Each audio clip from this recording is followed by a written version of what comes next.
My mic is muted. Hi. Hi. Oh, you play Apex? Yeah. I'm playing Apex tomorrow. Oh, I even made a schedule. Let me show it to you guys. Let's call it scheduled.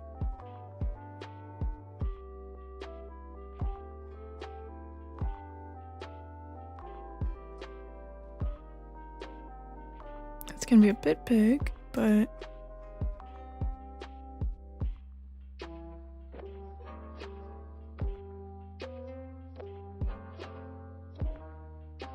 there we go.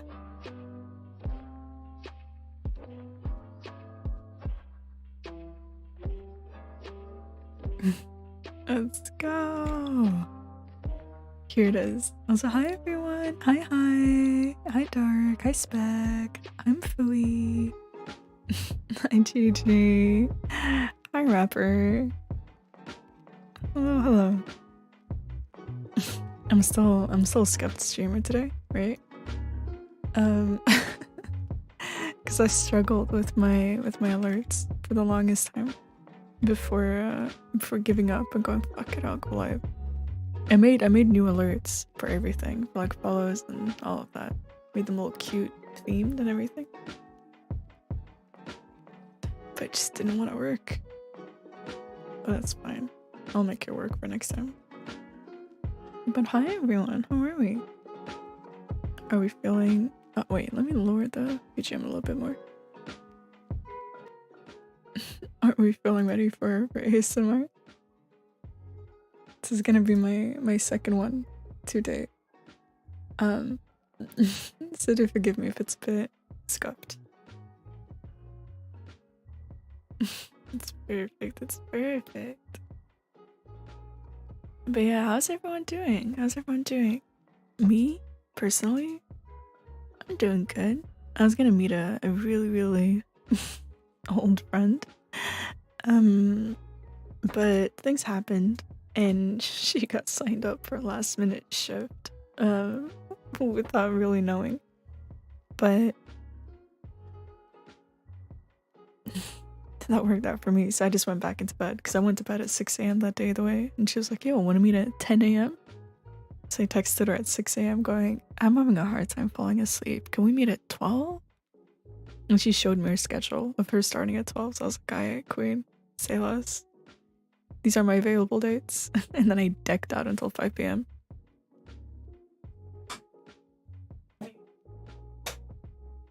Get cozy myself. I think I'm getting sick. So if I accidentally, cough, I hope we're all good with that. I mean, how's everyone doing? Oh, hi, Kian. Say hi. It's been so long. How are you? Let me even put on my lava lamp. Oh. Let's see. Oh, also for today, I was thinking of reading bedtime stories, right? But mostly grim bedtime stories.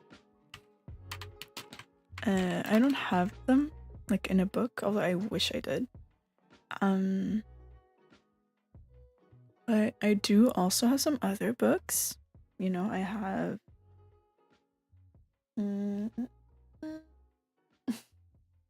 I have The Art of War, Sun Tzu. Problem is that all my English books are, what is it called? Are educational books, right? So it's like Art of War, no logo, an analysis of how we're super commercial as a society, and mathematical statistics. Let's see. I have Jane Austen, but the problem is it might be... It's not in English, no. Okay. Could be better. Better. Coughing sound nice. Coughing is a curse. So now it's a hard time, but I won't talk about it. Okay. But still, take care. I hope you feel better, and I hope whatever is the source of your hard times lessons. Like I hope it gets sorted out. I really do.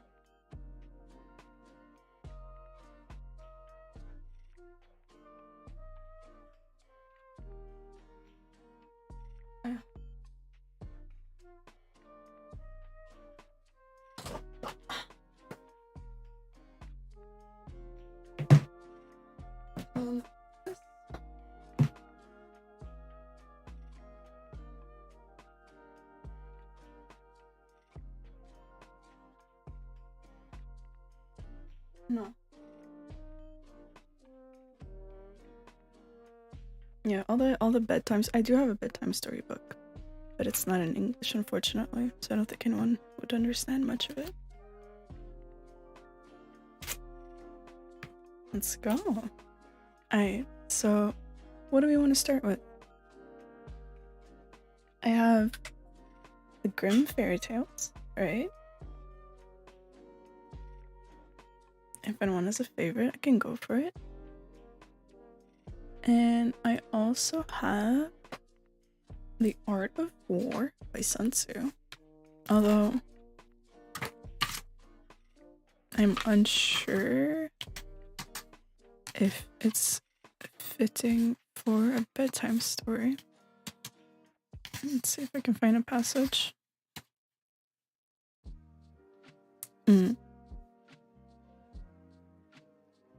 Art of War, 100%. Art of War, Art of War. Oh my god. I'm crying.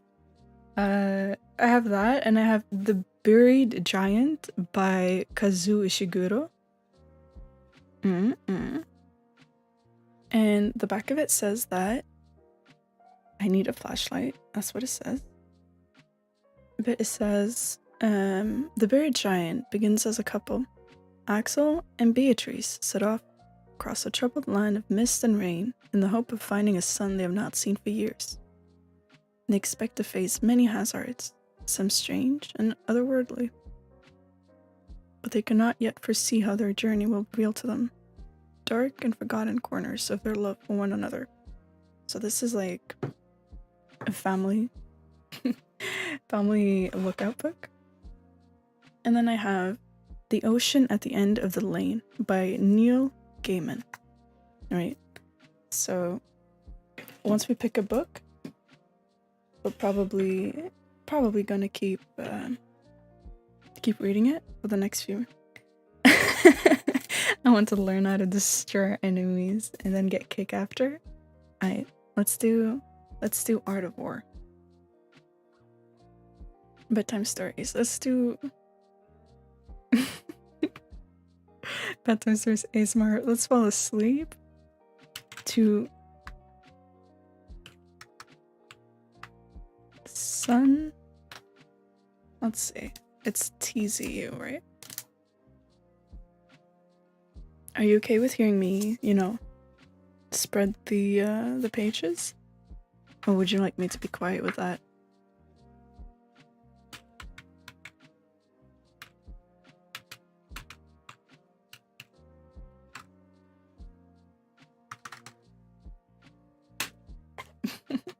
just to figure out what we want. Pages turn.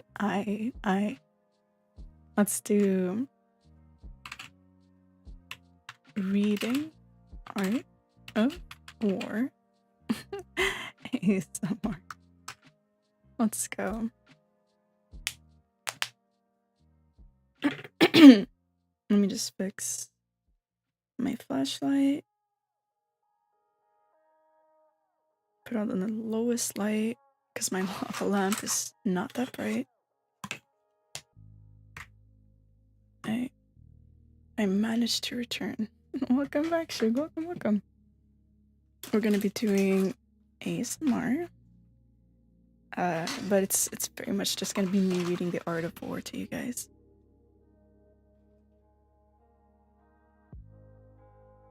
Alright.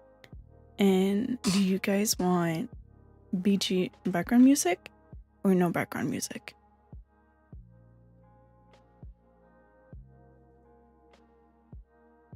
Both are fine with me. Stay hydrated, please, while reading. I won't. While reading, let's do every few pages we drink some water. Otherwise, I'm gonna sound very shaky. I don't mind. Okay. Let's see. Let me just find.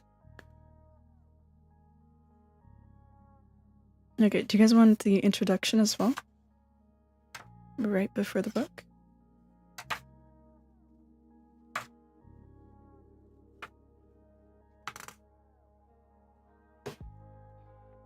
put this aside.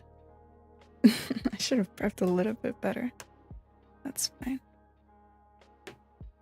Yeah, of course, of course. That's great. Alright, let me mute everything that is not me.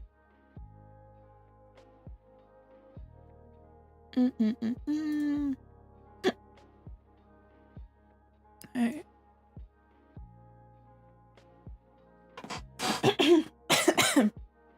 Alright.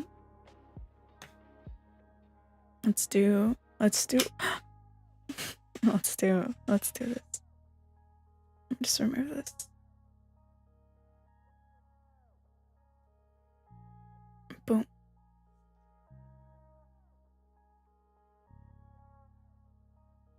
Alright, so Art of War. An introduction by Tom Butler Bowden. That a person of today, a civilian, who would want to read a manual for waging war that is over 2,000 years old must say something about work's enduring power. But what, exactly, can the modern reader get from the Art of War? First, in the capitalist knowledge society we live in which individual qualities are quickly exposed, the book's emphasis on the importance of personal character and knowledge as the keys to success has never been more relevant. Its author, Sun Tzu, insisted that the wise generals or leaders could not simply rely on their knowledge of the terrain or capabilities of the opposition, but had to know themselves. To become invincible, they first had to develop deep understanding and full control of their own reactions. To be the same in the face of praise or blame. Victory, Sun Tzu says, comes to those who have developed an ethic of constant refinement and improvement. It is never possible to control other people, but by developing our own strength of character, knowledge, and insight, we can build invincibility. In Chinese philosophy, leadership is character. People with great character, developed over time, naturally become leaders. Secondly, the Art of War is intriguing because of its spiritual underpinning. While other military treatises from its era, and indeed modern war manuals such as von Clausewitz's On War and the US Marines' Warfighting are simply technical manuals on the mechanics of waging war. The Art of War provides a whole philosophy for action that applies to life as much as battle. In war, there's no fixity, Sun Tzu says. The wise general does not simply come up with a plan and rigidly follow it, but is attuned to the Tao of a situation, or the particular way events are unfolding at any one moment. Such a leader can act objectively and with perfect timing.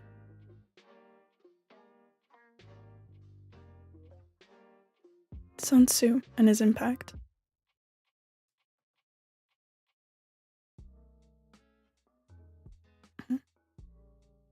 Constant fighting between feudal states and dynasties, plus the need to defend borders from invaders. The Great Wall had been built long before Rome began its spread into northern Europe. Gave China ancient experience in war strategy and methods. Amid a rich heritage of military annals, histories, and manuals stands Sun Tzu Bingfa, The Art of War. Both it and Wuzi, or Sayings of Wutsu, are included in the 7 military classics, the canon of war manuals first collated in the 11th century China. The Art of War came to being when Sun Tzu was asked by the king of Wu, Wu Lu, to compose a work encapsulating his warrior wisdom. Sun Tzu, or Sun Wu as he was known, was a real person, born around 544 BCE, a native of the Qi state, now Shandong province.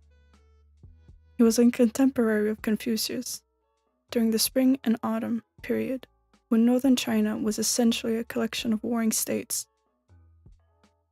His father had been a general, and his grandfather a provincial governor. By his early 30s, he had become known as a brilliant military strategist, leading the armies of Wu, the smallest of 13 states at the time, to great victories. Such masters of war, translator E.F. Calthrop notes, were no sense patriots, but professional strategists, continually changing their employer.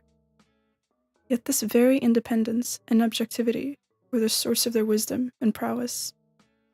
The impact of the art of war on warfare in China could be compared to that of Machiavelli's The Prince on politics in Europe and the West. The Chinese king, King Shi Huang, for instance, adopted the book's principles to unite China, and centuries later, Chairman Mao would use it for similar purpose. Its influence transcends its original time and place. The Sonshi, or Sun Tzu, as it is known in Japan, was bought there as early as the 8th century, and later played an important role in Japan's unification. It was reputedly core reading for Napoleon in his European conquests, and in more recent times, American generals Douglas MacArthur and Norman Schwarzkopf, along with Vietnamese General Vo Nguyen Giap, noted their debt to the book. It remains on the syllabus in military colleges around the world. This is the case even though, until little more than a century ago, in the West, the art of war was little known.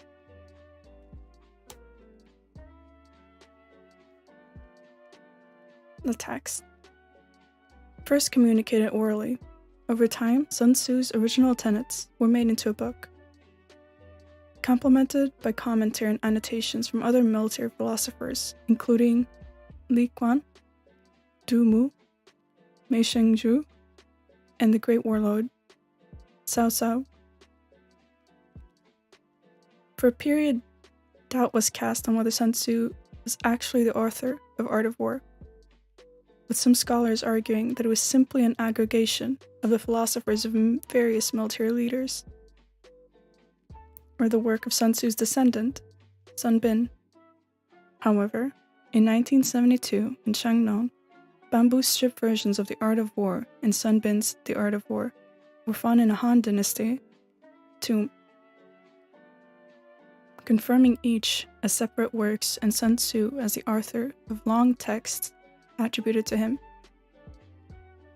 The first European translation was completed in 1782 by a French Jesuit priest living in China, Joseph Amiot, but it was another 120 years before the first English translation appeared.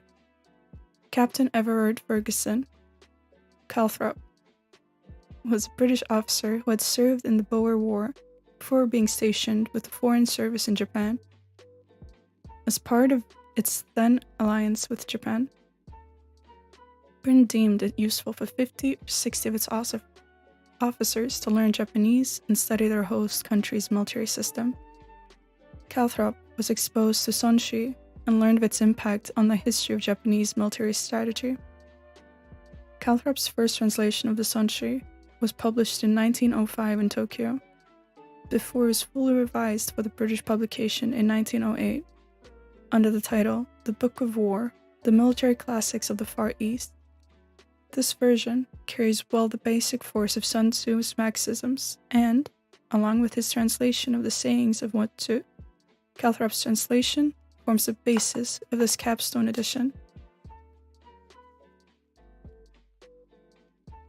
In Calthrop's wake, Lionel Giles, a sinologist and keeper of Far East antiquities at the British Museum, published his own translation. In it, perhaps resenting the incursion of a mere army officer into his academic turf, He trenchantly criticized Calthrop for various perceived omissions and mistakes, and for lack of scholarship.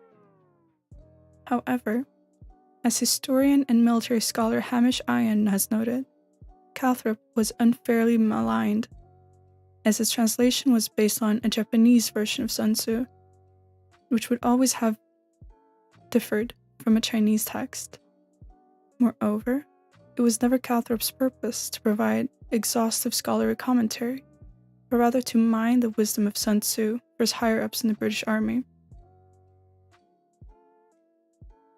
showing how the institution could be reformed and illuminating how Japan could have defeated Russia in the Russo-Japanese War.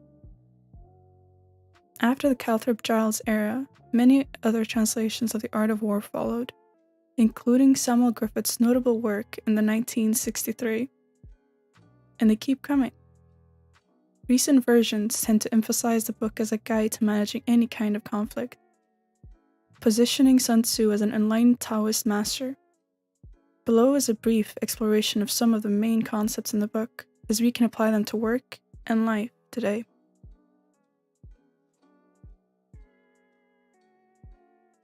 Some versions begin with an account provided by the Chinese historian Su Mam Xian of Sun Tzu's notorious actions at the high court of King Holu. Though not included in the main text, this apocryphal event is also discussed below. In its basic form, The Art of War consists of Sun Tzu's 13 chapters, beginning the preliminary reckoning, or the preparation for war, and ending with the employment of spies. Yet, modern readers should not expect a neat sequence of lessons. This is, after all, an ancient and sometimes enigmatic text that works best when we let it seep into our consciousness over several readings.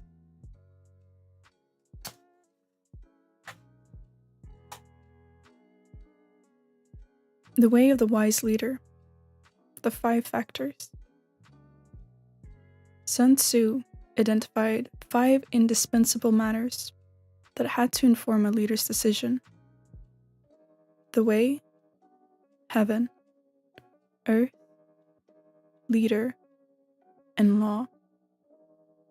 What do these actually mean, and how can we apply them in our own context?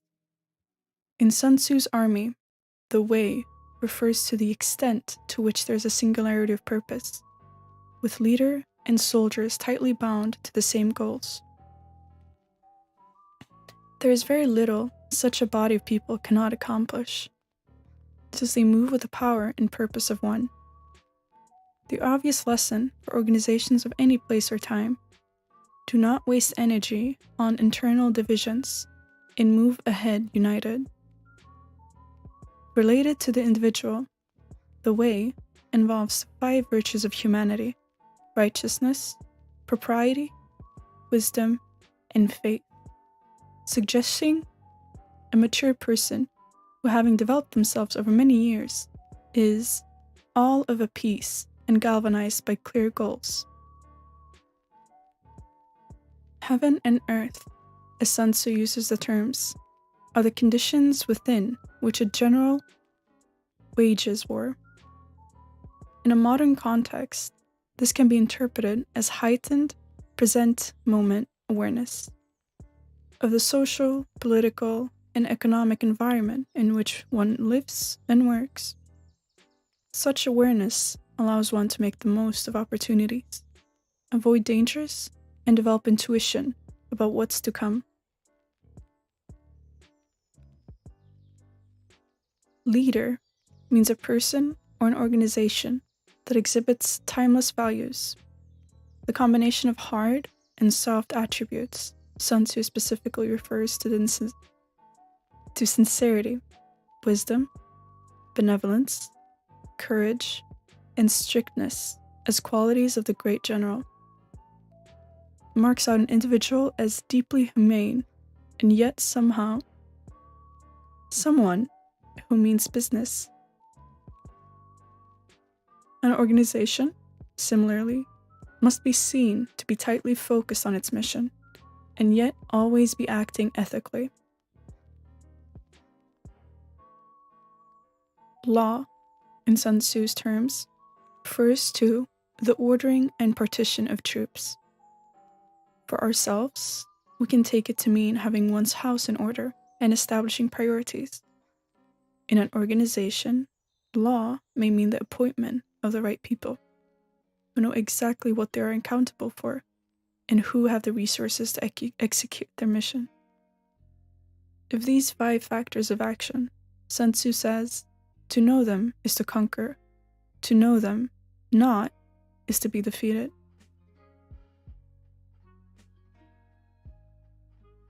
Taking hold.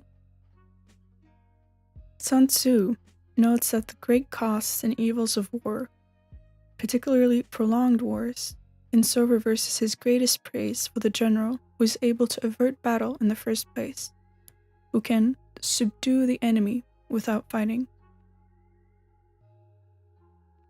However, if preventing conflict is not possible, the next greatest skill is to take hold or achieve victory with the minimum loss to life and propriety.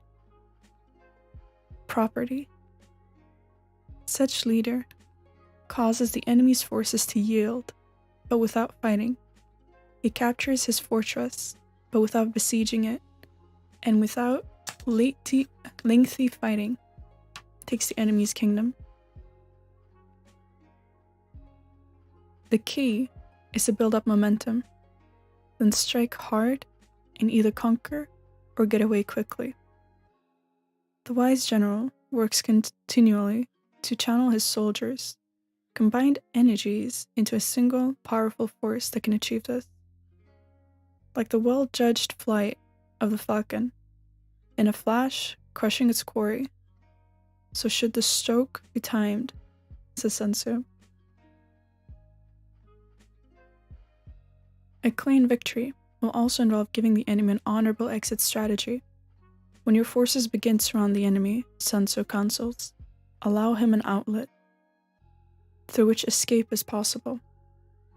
If you push him into a corner with no chance of retreat, it will cost you, as he will fight with the desperation of one who has nothing to lose.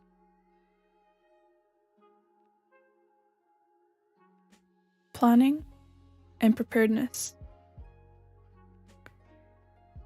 Taking hold, as opposed to the shattering of a foreign kingdom through brute force, can be achieved. But it requires brilliant strategy and timing, great forethought, planning, and knowledge. The wise leader never leaps into battle as an emotional response, but plans exhaustively to ensure that his positions will be impregnable, while identifying the weakness in the enemy.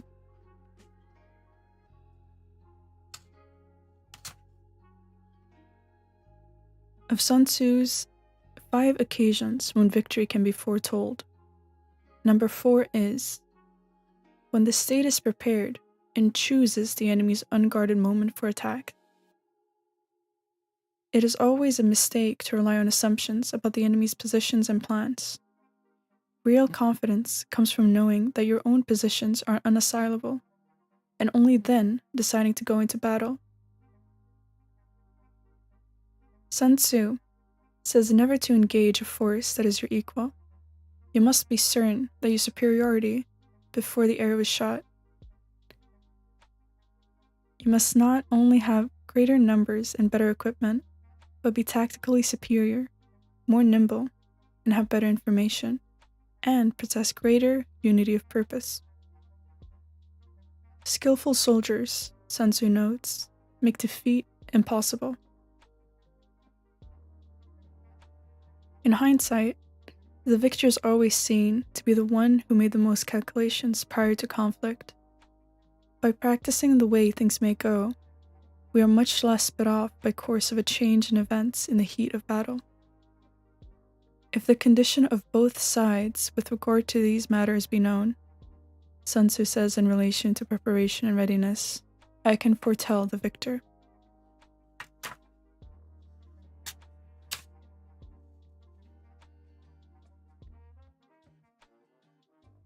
Self-knowledge and field knowledge.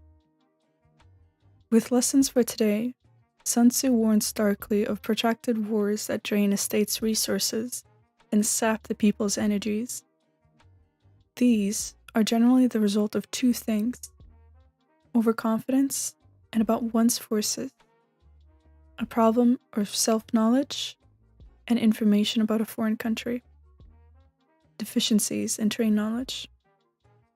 And yet, Sun Tzu observes, he who knows both sides has nothing to fear in 100 fights. We all know people who seem to know everything about their subject or profession or business, yet do not advance because of personal flaws, or worse, lack of awareness of them. Among the dangerous faults of a general, Sun Tzu lists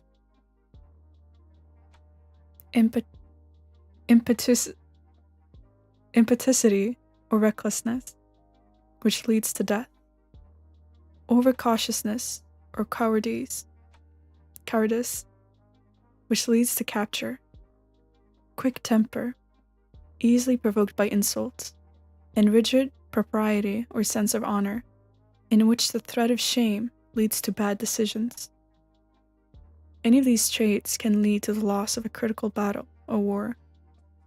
If a general has not mastered his destructive trait before entering the theater of war, or is not even aware of them, it is a travesty of his position. The lesson, in our own lives, the work of self-examination and self-control is essential to real success. In life, as in war, we need both self-knowledge and field knowledge to win.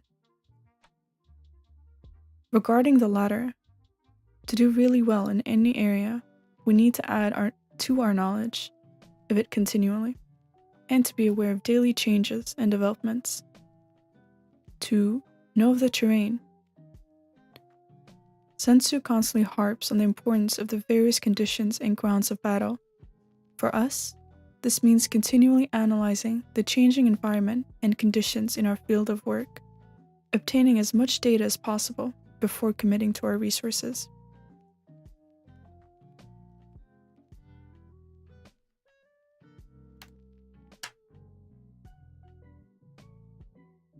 As we try to make our knowledge as perfect as possible, we must work to give the opposition the wrong picture of us. Deception, or pretense, Sun Tzu says famously, is at the heat of warfare. The opposition should never know of your real strengths and capacities. In any negotiations, as in war itself, our hand is always stronger when the other thinks we have more resources than we actually do, or thinks we are weaker than we really are.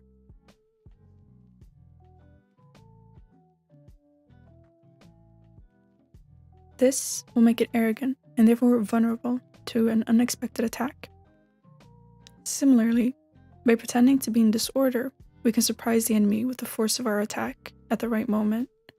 When we are far away from the field of battle, we must somehow make the enemy think we are close, and vice versa. Generally, when the assumptions the other side has about us are wrong, we are stronger. Hence, Sun Tzu's emphasis on the importance of spies, see chapter 14, in obtaining the first information. Correct information. Let's see, I'm going to take a small break and just see how many pages we have left. Okay, so I think for today it's going to be the foreword, and also maybe to address some questions in chat.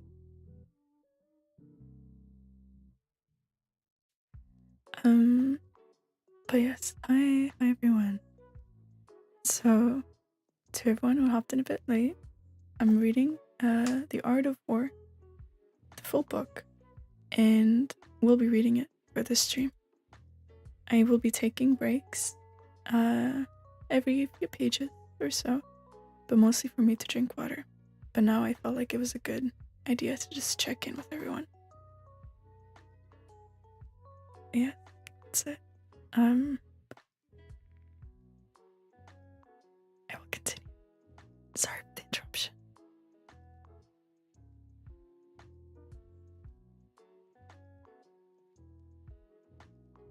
The larger view and timing. Number 1 of Sun Tzu's 5 occasions when victory can be foretold is this. When the general knows that the time to fight and when not to fight. The wise leader is able to see the whole of a situation and read the way things are moving. This provides the genius of timing. The opposite of this is to cling on to a particular course of action, regardless of conditions. This is a hallmark of an ideologue, but on the actual battleground, it is a terrible approach. The art of war warns never to act according to beliefs or dogma, but in light of the information flowing in a particular moment.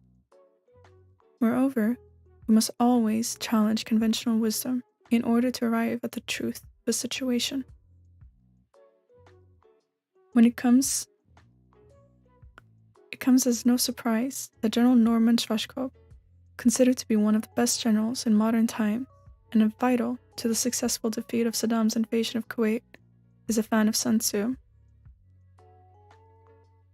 As the Chinese warrior predicted of a great general, Schwarzkopf was not a rigid ideologue, but strategized according to opportunity and conditions. In contrast, the relative failure of America's second war with Iraq has widely been put down to a disastrous combination of blind idealism and poor knowledge of the insurgency. To the extent that U.S. forces employed shock and wave at the start of battle, they followed Sun Tzu's teaching, but as Sun Tzu points out, brute force alone may not be enough. To be wily, to surprise and deceive, yet to act in a detached way and without arrogance, are all qualities crucial to victory. Regarding detachment, Sun Tzu observes, war should not be undertaken because the Lord is in a moment of passion. The general must not fight because there is anger in his heart.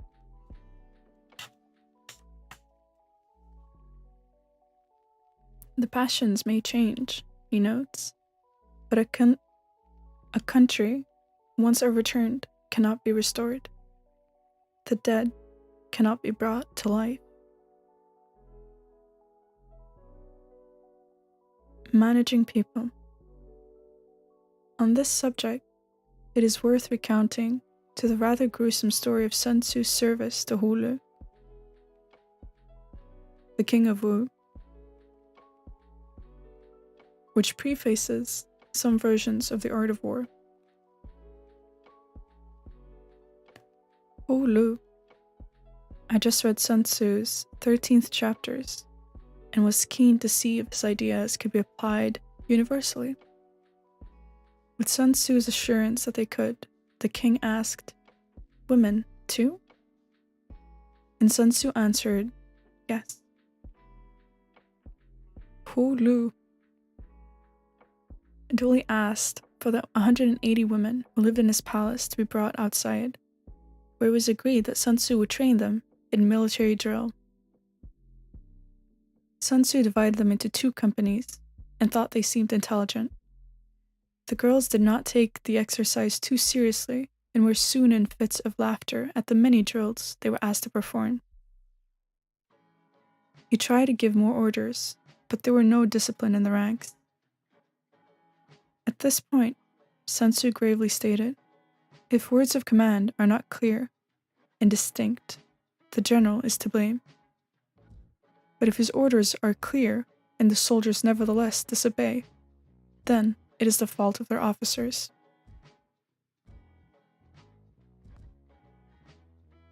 At this, he ordered the leaders of each company, the king's favorite young concubines, to be beheaded. The shocked king tried to protest, but Sun Tzu refused, noting that he had been commissioned to train the king's forces as he saw fit, and was simply carrying out that charge. Sun Tzu took the next women in line and made them the platoon leaders. This time, however, the fearful women performed the drill perfectly and without a sound. Sun Tzu then informed the king that his soldiers were ready for action and would do anything asked of them. To the awestruck Hu Lu appointed Sun Tzu as his general, and he went on to win many great victories for his client. Sun Tzu's approach to managing people may be brutal, but it challenges us to see that a clear and strong line of command can create a loyalty and motivated force capable of anything. Number 3 of Sun Tzu's 5 predictions of victory is: when the government and people are of one mind. To achieve this, you need authority. As already noted, Sun Tzu taught that the most successful armies act as if they are one body. Time is saved and energy is preserved when all the parts of the body act in unison.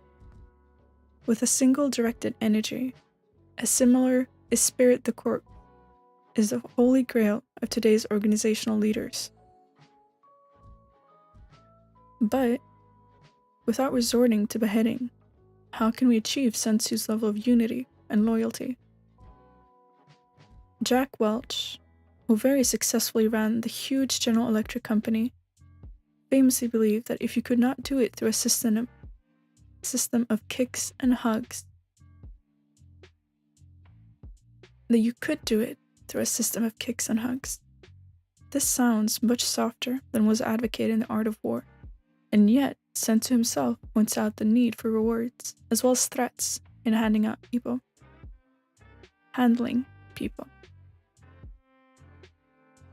They who are the first to lay their hands on more than 10 of the enemy's chariots should be rewarded.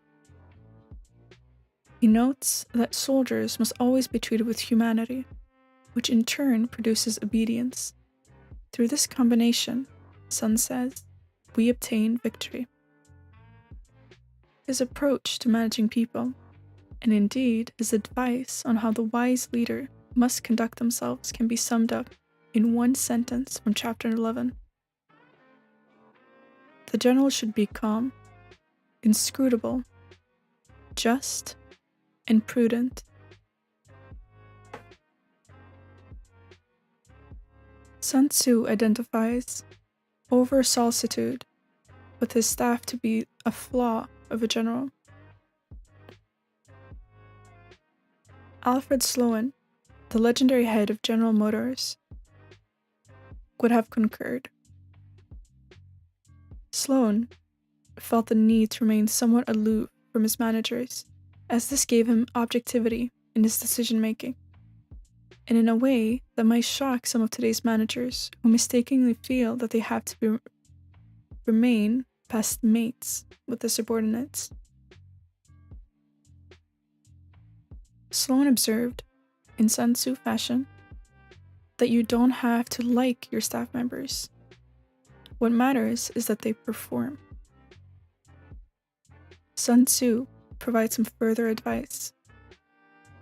Orders should direct the soldiers, but while what is advantageous should be known, what is disadvantageous should be concealed. In other words, give orders, but don't give them reasons for them, and relate only good news. For today's managers, so used in making information as freely available as possible within the organization, this will seem like a paranoid reaction. And yet, in war, it is the sensible thing to do. Since the more your forces know, the greater the chance that this knowledge will be uncovered by the enemy. Furthermore, this policy of keep them guessing can make a modern workforce more geared to loyal, unified action instead of going through a democratic charade involving endless meetings and discussions. At the same time, it can prevent costly leaks to the competitor or the press. Overall, Sun Tzu notes the aim of the general is to lead his army as a man leads another by the hand. On occasion, this can mean placing them in challenging, even harmful situations. Yet, the leader does this for their own good and the good of the group, for desperation brings out the best in people.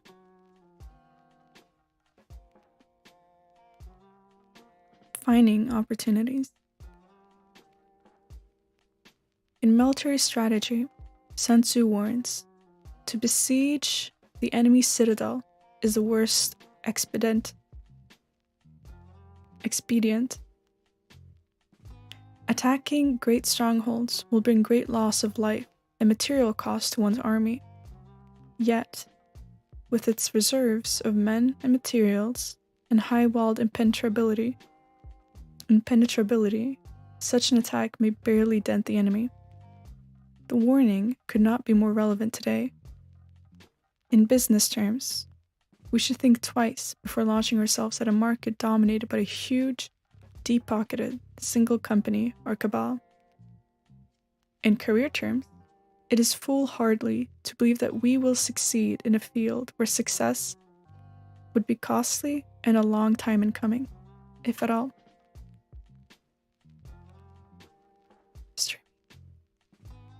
The Sun Tzu way, in a battle and in life, is to find opportunities where taking account of your resources will have the most impact. Only sometimes will this involve going at the enemy head-on. More often, it requires thorough calculations that ensure you identify the ground on which you will be strongest. Sun Tzu puts it simply. If we attack those positions which the enemy has not defended, we, invariably, take them. Going where the enemy is not, and taking its territory, is the total opposite of the attacking walled cities and citadels approach, and dramatically increases the likelihood of victory. If you do actually have to engage the enemy, Sun Tzu says, do so at points where it's not well defended, or attack flanks of its army that have never expected to be hit. In 2004, a book called Ocean Strategy, Blue Ocean Strategy, became a bestseller on the basis of its seemingly novel idea that business success comes not from competing head-on with the major players in the big markets, but pioneering new, highly profitable niches. This first involved intensive research of where there were untapped markets, then creating a product or service to meet them. In almost every respect, the book follows Sun Tzu's principles of taking the enemy where it's not, or, better still, seizing territory where there is simply no opposition to begin with. While most of us will never find ourselves in a real battle situation, we all need strategies to operate effectively in work, love, and life. We need to be able to manage conflict, and we have to be skilled at dealing with people. The art of war is a time-tested resource for victory in each of these areas. The basis of Sun Tzu's teaching on strategy is that it must continually evolve, taking into account new information. This ability to take in the present moment, combined with great preparedness and unity of purpose, leads to an accurate picture of what's going on. Within this wholeness of vision, when opportunities come along, they can be seized, delivering decisive wins. As Sun Tzu powerfully suggests, the best way to approach conflict is objectively, taking account of the aims of all the parties in a situation, though this will go against the fight for your life mentality that you've been used to. The result may be a better outcome for all, with minimal losses. Furthermore, as Sun Tzu suggests, it is possible to develop one's conflict skills to such an extent that goals are achieved without even having to fight. Sun Tzu's great skill was motivating and managing people. Alongside study of the 9 types of ground and the array of military tactics at a general's disposal, he identified study of the hearts of men, or the laws of human nature, as fundamental to the great leader's rise.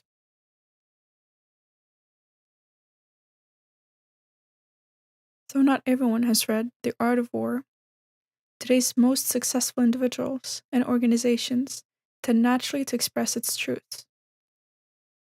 Consider that as an example of good conflict and people management.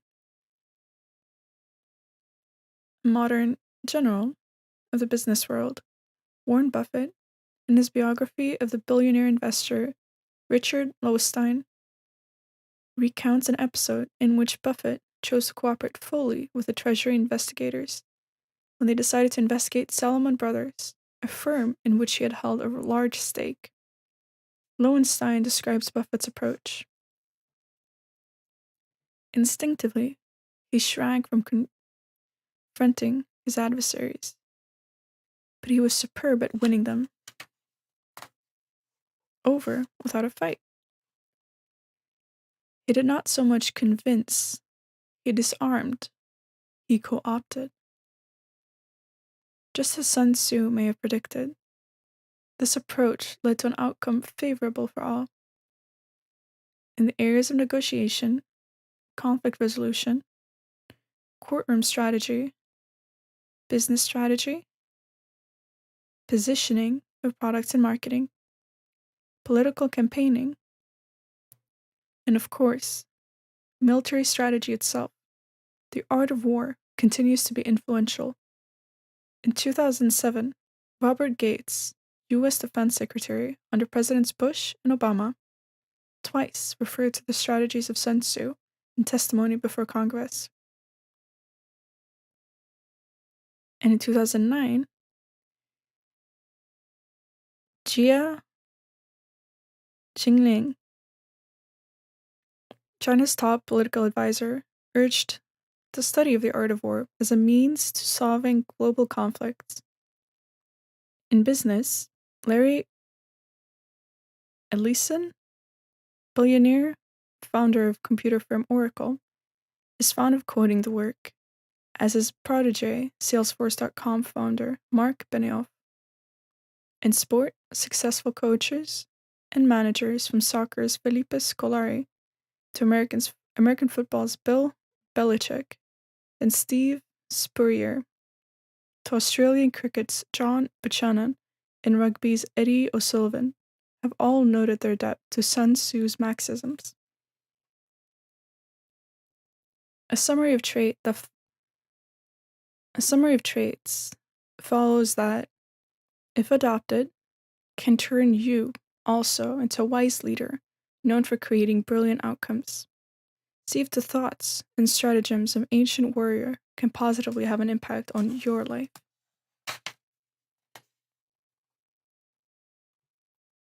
And this is the second little break.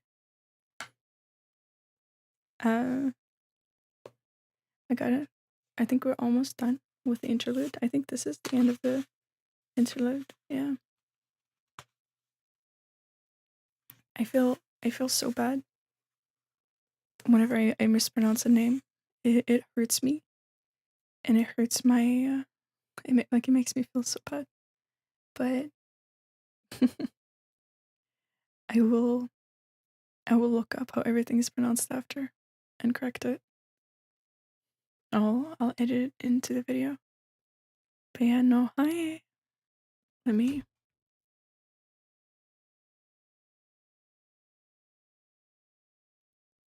There we go. Just so I can hear myself. sees my mouth.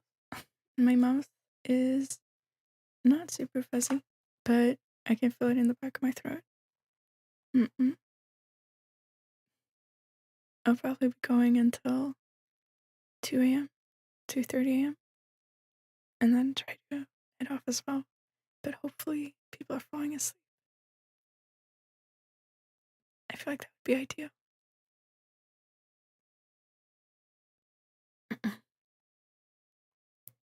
ASMR reasons healthy in the long run. Mm, maybe. I think I'm not whispering, but speaking low. It's not very breathy, but it should be okay. Hey, so we have a summary of the wise leader, and then we start with the book. Yes, we're in. So I think I'm gonna read the uh first few chapters, and that's gonna be it. And then we slowly but surely whack everyone off to sleep. Um, and I will probably not read anyone today, just in case someone's asleep. I'll just shut down the stream. Mm. Okay. Before I continue, is volume okay? Am I being heard at a volume that is pleasant to listen to? Yeah? Okay. That's good. Then I will continue. Mm.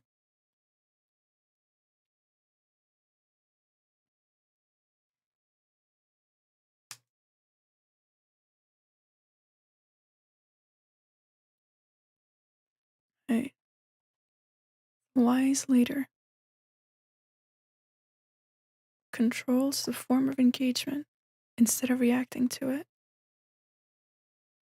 Seeks to take the whole rather than seeking to destroy. Makes sure of victory before taking the first action, ensuring their forces are invincible. Lets the enemy wear itself out, trying to get advantage, then lets his own force throw it off balance. Decides on victory rather than wishing for it. Seeks to run the organization as one piece and with one spirit.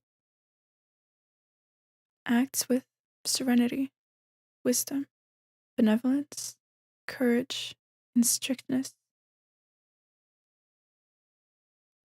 In the eyes of subordinates, is calm, inscrutable, just, and prudent.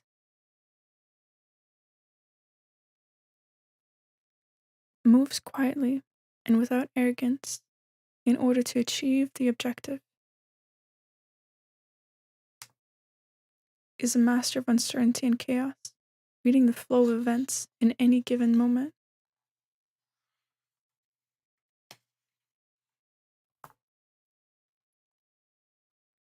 Is predictable in some things, so as to be able to surprise in others.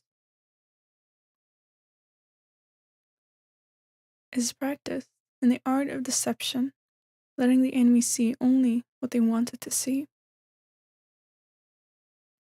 Insistently seeks knowledge about the other side. Constantly works to increase self-knowledge.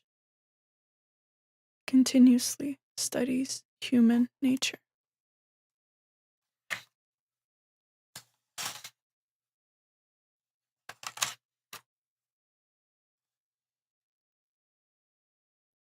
Part 1.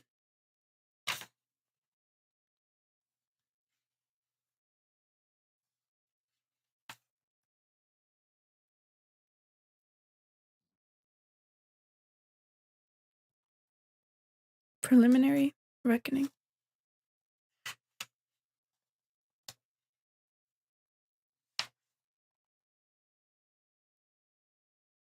In the words of Sun the Master, to all nations, war is a great matter. Upon the army death or life depend. It is the means of the existence or destruction of the state. Therefore, it must be diligently studied. Now, in war, besides stratagem and the situation, there are 5 indispensable matters. The first is called the way.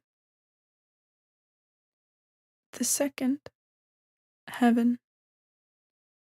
The third, earth. The fourth, the leader. The fifth, law.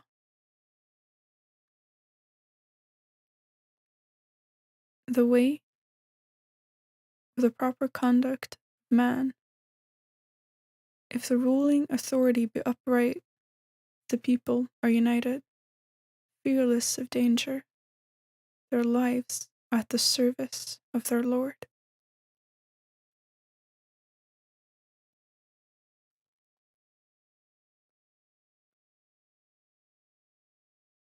Heaven, yin and yang, heat and cold, time and season. Earth, distance, nature, extent, strategic position.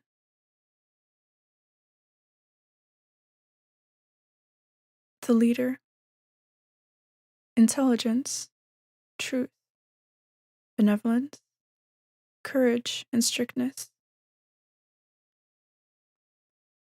Law, partition and ordering of troops. These things must be known by the leader. To know them is to conquer. To know them not is to be defeated. Further, with regard to these and the following 7 matters, the condition of the enemy must be compared with our own.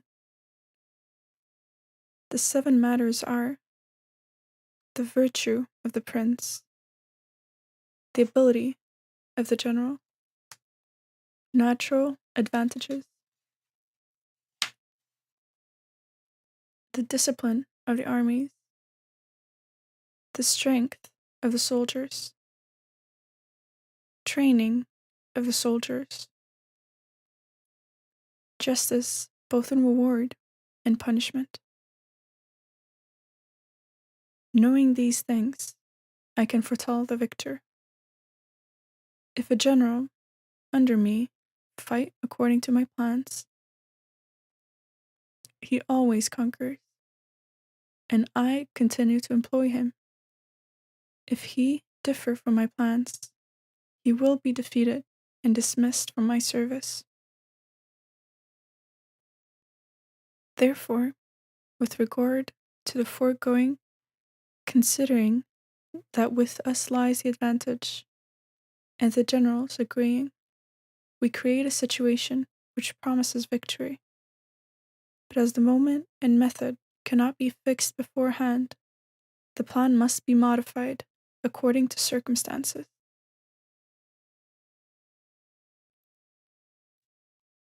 War is a thing of pretense.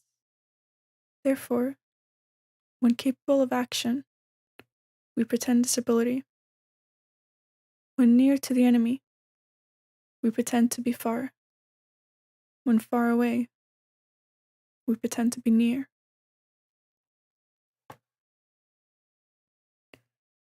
Allure the enemy by giving him a small advantage. Confuse and capture him. If there be defects, give an appearance of perfection and awe the enemy. Pretend to be strong, and so cause the enemy to avoid you. Make him angry and confuse his plans. Pretend to be inferior and cause him to despise you. If he have superabundance of strength, tire him out. If united, make divisions in his camp. Attack weak points and appear in unexpected places.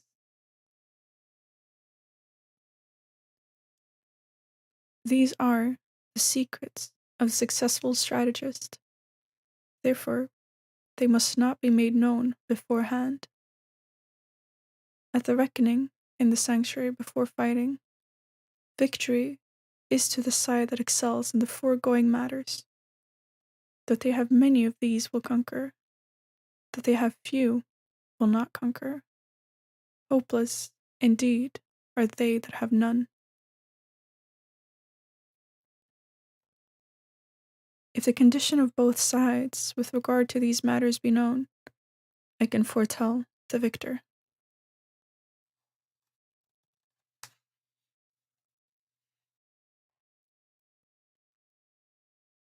Operations of war.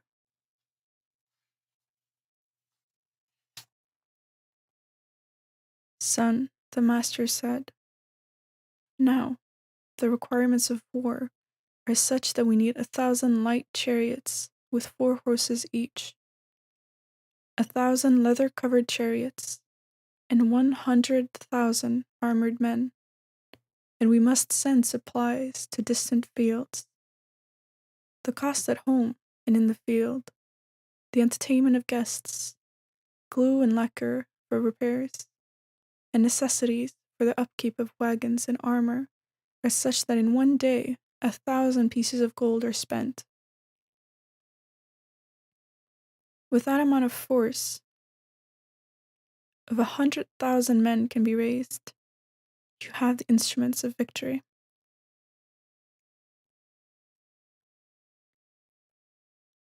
But even if victorious, if the operations long continue, and the soldiers' ardor decreases, the weapons become worn, and, if a siege be undertaken, strength disappears.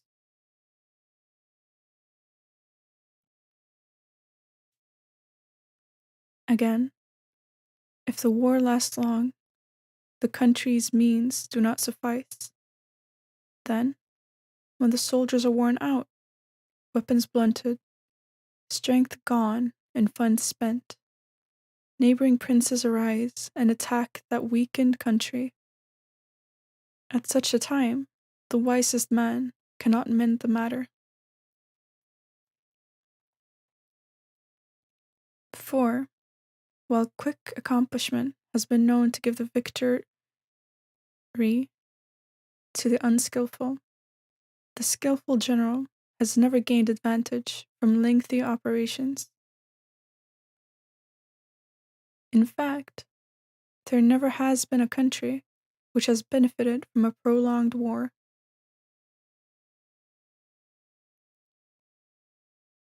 He who does not know the evils of war will not reap advantage thereby. He who is skillful in war does not make a second levy, does not load his supply wagons thrice. War material and arms we obtain from home, but food is sufficient for the army's needs, can be taken from the enemy. The cost of supplying the army in distant fields is the chief drain on the resources of a state. If the war be distant, the citizens are impoverished.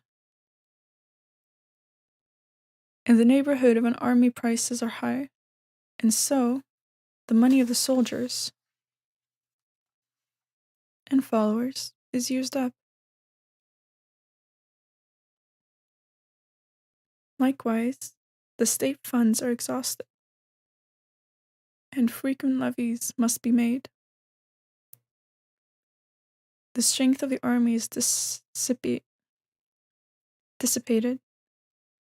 money is spent, the citizen's home swept bare. In all, 7/10 of his income is forfeited. Again, as regards state property, chariots are broken, horses worn out, armor and helmet, arrow and bow, spear, shield, pike and fighting tower, wagon and oxen used and gone, so that the 6/10 of the government's income is spent. Therefore, the intelligent general strives to feed on the enemy. One bale of the enemy's rice counts as 20 from our own wagons. One bundle of the enemy's forage is better than 20 of our own.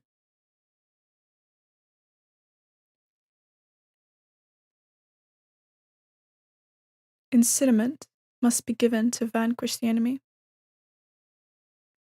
They who take advantage of the enemy should be rewarded. They who are the first to lay their hands on more than 10 of the enemy's chariots should be rewarded.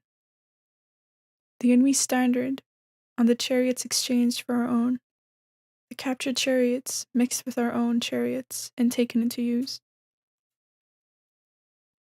The accompanying warriors must be treated well, so that, while the enemy is beaten, our side increases in strength. Now, the object of war is victory, not lengthy operations, even skillfully conducted. The good general is the lord of the people's lives, the guardian of the country's welfare.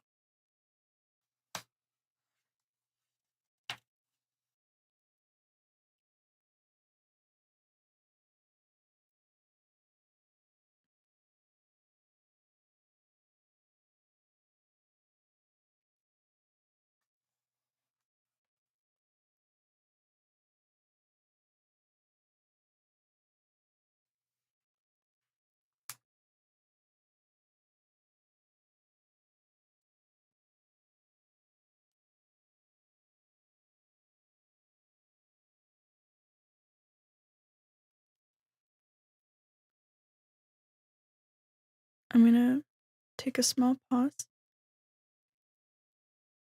And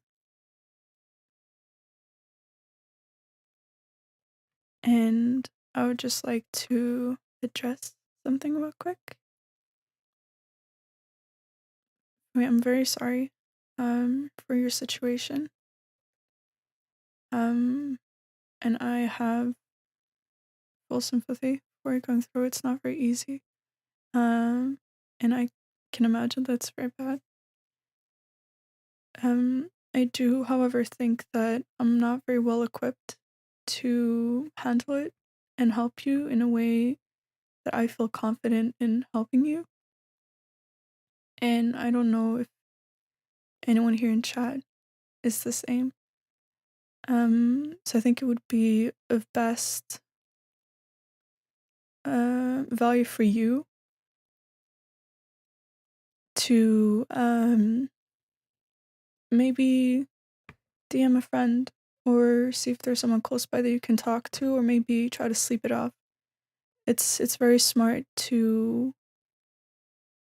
It's very hard to do, but it's usually a bit better to past like at nighttime.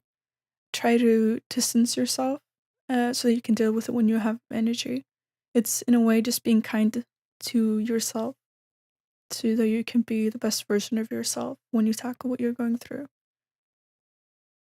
So I'm sorry that I'm not very equipped to deal with this. And I'm very unsure if this is the right place to talk about it. But I do feel for what you're going through, and it might give you an easier way of talking to it if you're afforded the privacy of not talking about it in front of others. And see you. Okay. See you soon. Hopefully. Do rest. Drink some water. And try to right now just let your body rest, because I do understand that it's a lot to take in. But I do think that you should offer yourself that kindness to process it when you have more energy. And I do apologize for not being able to, or for not being equipped with the tools to help you with what you're going through.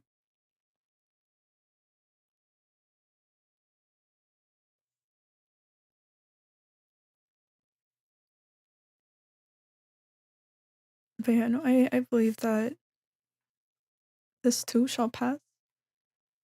What I try to remember is that I have survived my hardest days so far. And I will continue to do so. Because I've survived the worst. I'll continue to tackle the worst.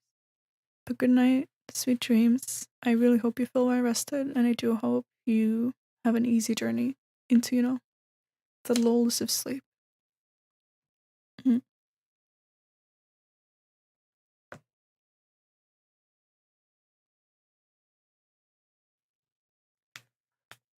But yeah, no. DMs will be open. And good luck. Sweet dreams.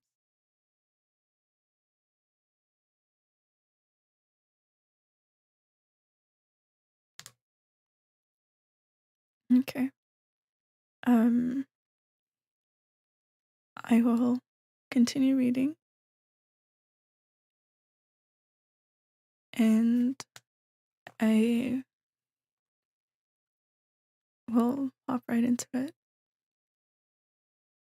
And I mean no ill will. Very. I do hope I wasn't too, I didn't sound mean or patronizing. It wasn't the intent. But let's hope, Sun Tzu in the Art of War helps us gain some sleep or some rest or insight. Both are great.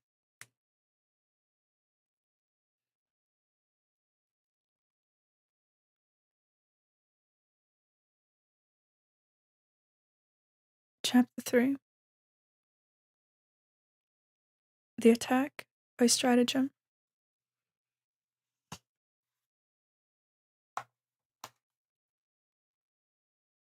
Sun the Master said, "Now, by the laws of war, better than defeating a country by fire and the sword is to take it without strife.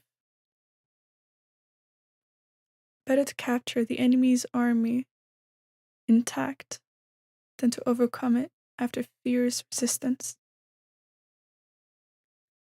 Better to capture the Lu and the Tsu or the Wu whole than to destroy them in battle. To fight and conquer 100 times is not the perfection of attainment. For the supreme art is to subdue the enemy without fighting. Therefore, the most skillful warrior outwits the enemy by superior stratagem. The next in merit prevents the enemy from uniting his forces. Next to him is he who engages the enemy's army, while to besiege his citadel is the worst expedient.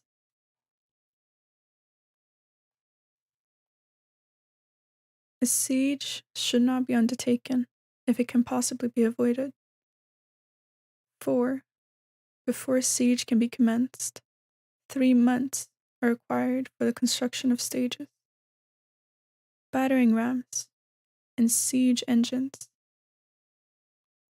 Then, a further 3 months are required in front of the citadel in order to make the shuyin when the general is angered and his patience exhausted.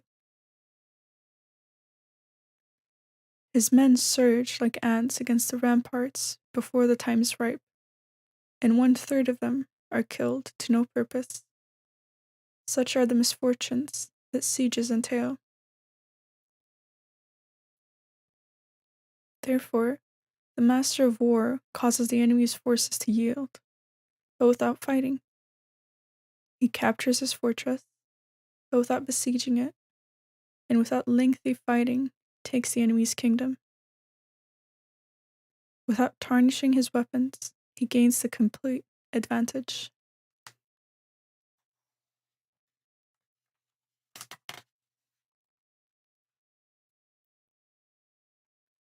This is the assault by stratagem. By the rules of war, if 10 times as strong as the enemy, surround him. With 5 times his strength, attack. With double his number, divide. If equal in strength, exert to the utmost and fight. If inferior in numbers, maneuver and await the opportunity. If altogether inferior, offer no chances of battle. A determined stand by inferior numbers can only lead to capture by the enemy.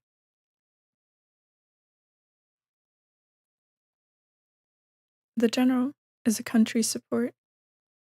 If his aid be entire, the country is of necessity strong.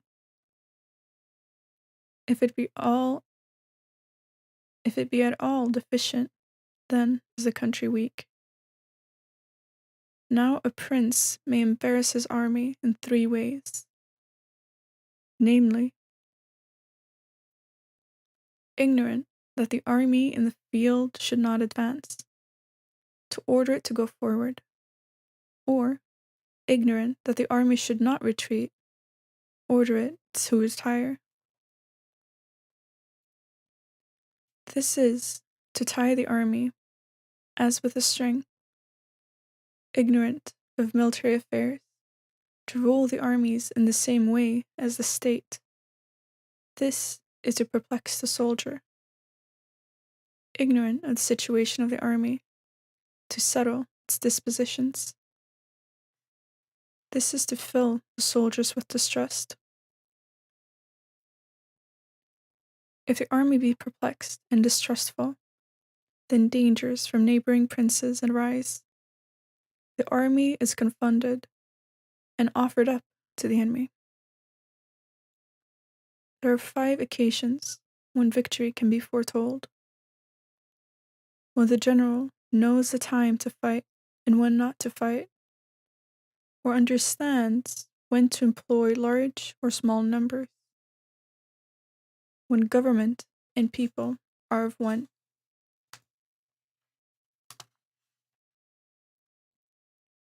Mind.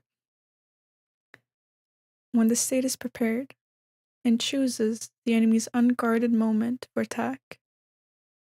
When the general possesses the ability and is not interfered by his prince. These 5 things are the heralds of victory. It has been said before that he who knows both sides has nothing to fear in 100 fights. He who is ignorant of the enemy and fixes his eyes only on his own side conquers, and the next time is defeated. He who not only is ignorant of the enemy, but also of his own resources, is invariably defeated.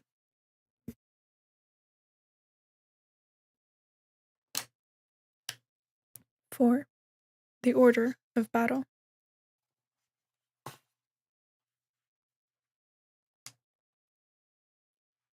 Son, the master said,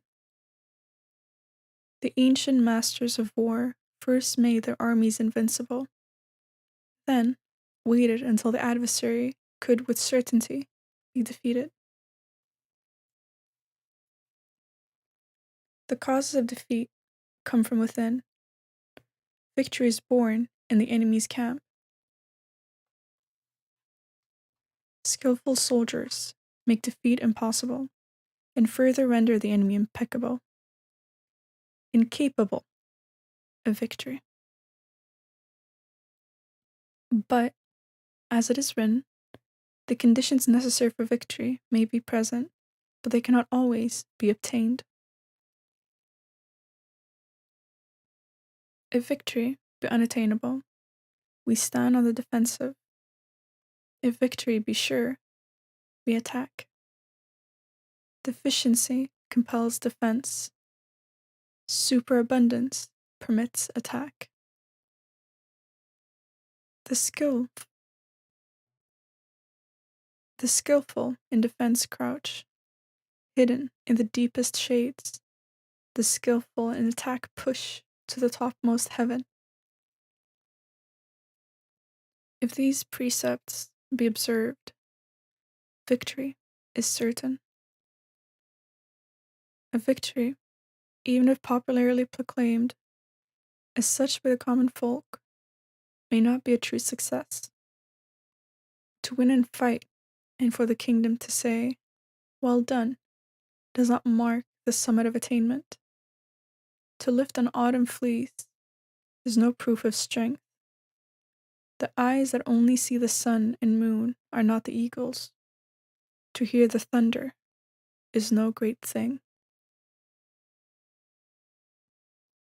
As has been said before, the able warrior gains the victory without desperate and bloody engagements, and wins thereby no reputation for wisdom or brave deeds.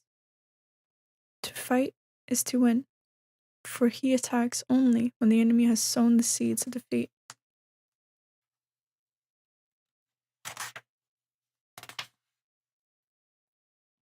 Moreover, the skillful soldier in a secure position does not let pass the moment when the enemy should be attacked. The army that conquers makes certain of victory, and then wreaks battle. The army destined to defeat fights, trusting that chance may bring success to its arms. The skillful leader is steadfast in the way, upholds the law, and thereby controls the issue. Touching the laws of war, it is said, first, the rule, second, the measure, third, the tables, fourth, the scales, fifth, the foretelling of victory. For the rule is the survey of land, the measure tells the amount of that land's produce, the tables its population, from the scales their weight or qualities made known, and then we can calculate victory or defeat.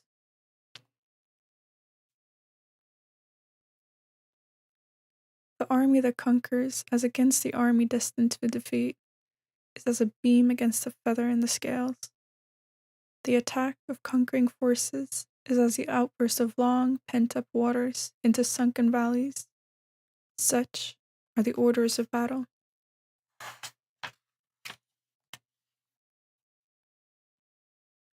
Five, the spirit of the troops.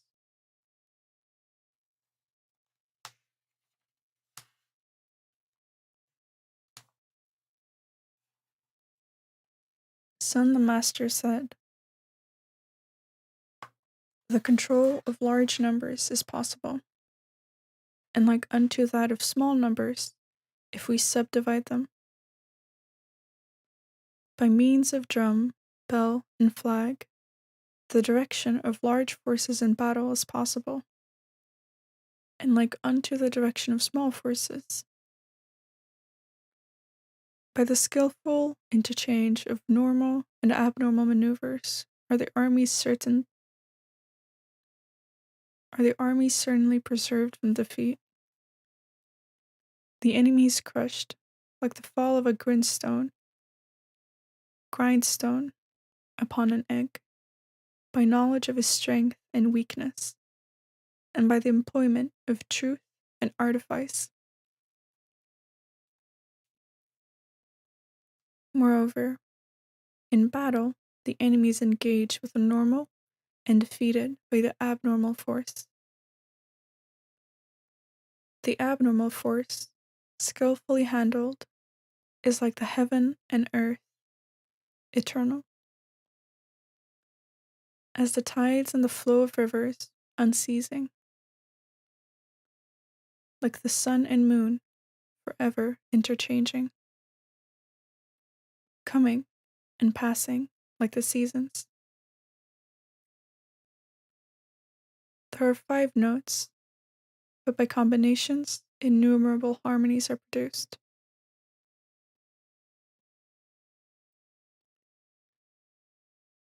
There are but 5 colors, but if we mix them, the shades are infinite. There are 5 tastes, but if we mix them, there are more flavors than the palate can distinguish. In war, there are but 2 forces, the normal and the abnormal, but they are capable of infinite variation. Their mutual interchange is like a wheel, having neither beginning or end. They are a mystery that none can penetrate. As a rush of rock shouldering torrents, so is the spirit of the troops. Like the well-judged flight of the falcon, in a flash crushing its quarry, so should the stroke be timed. Therefore, the spirit of the good fighter is terrifying, his occasions sudden, like the stretched crossbow whose string is released at the touch of the trigger.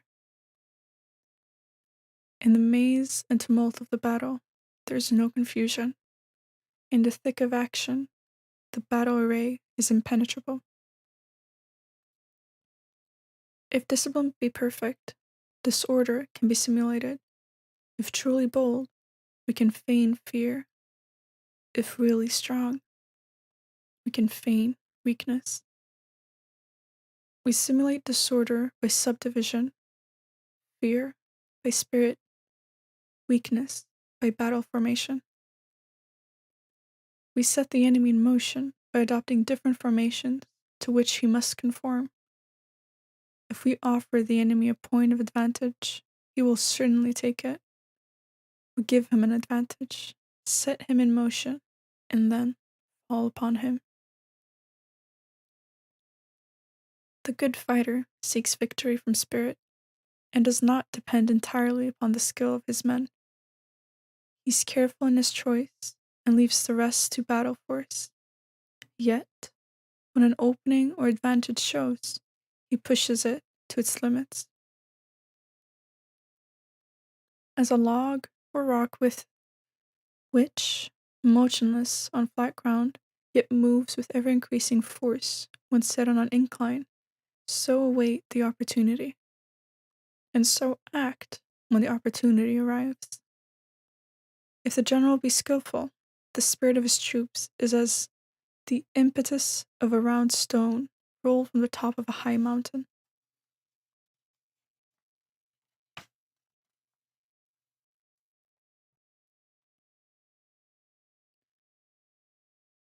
Six, emptiness and strength.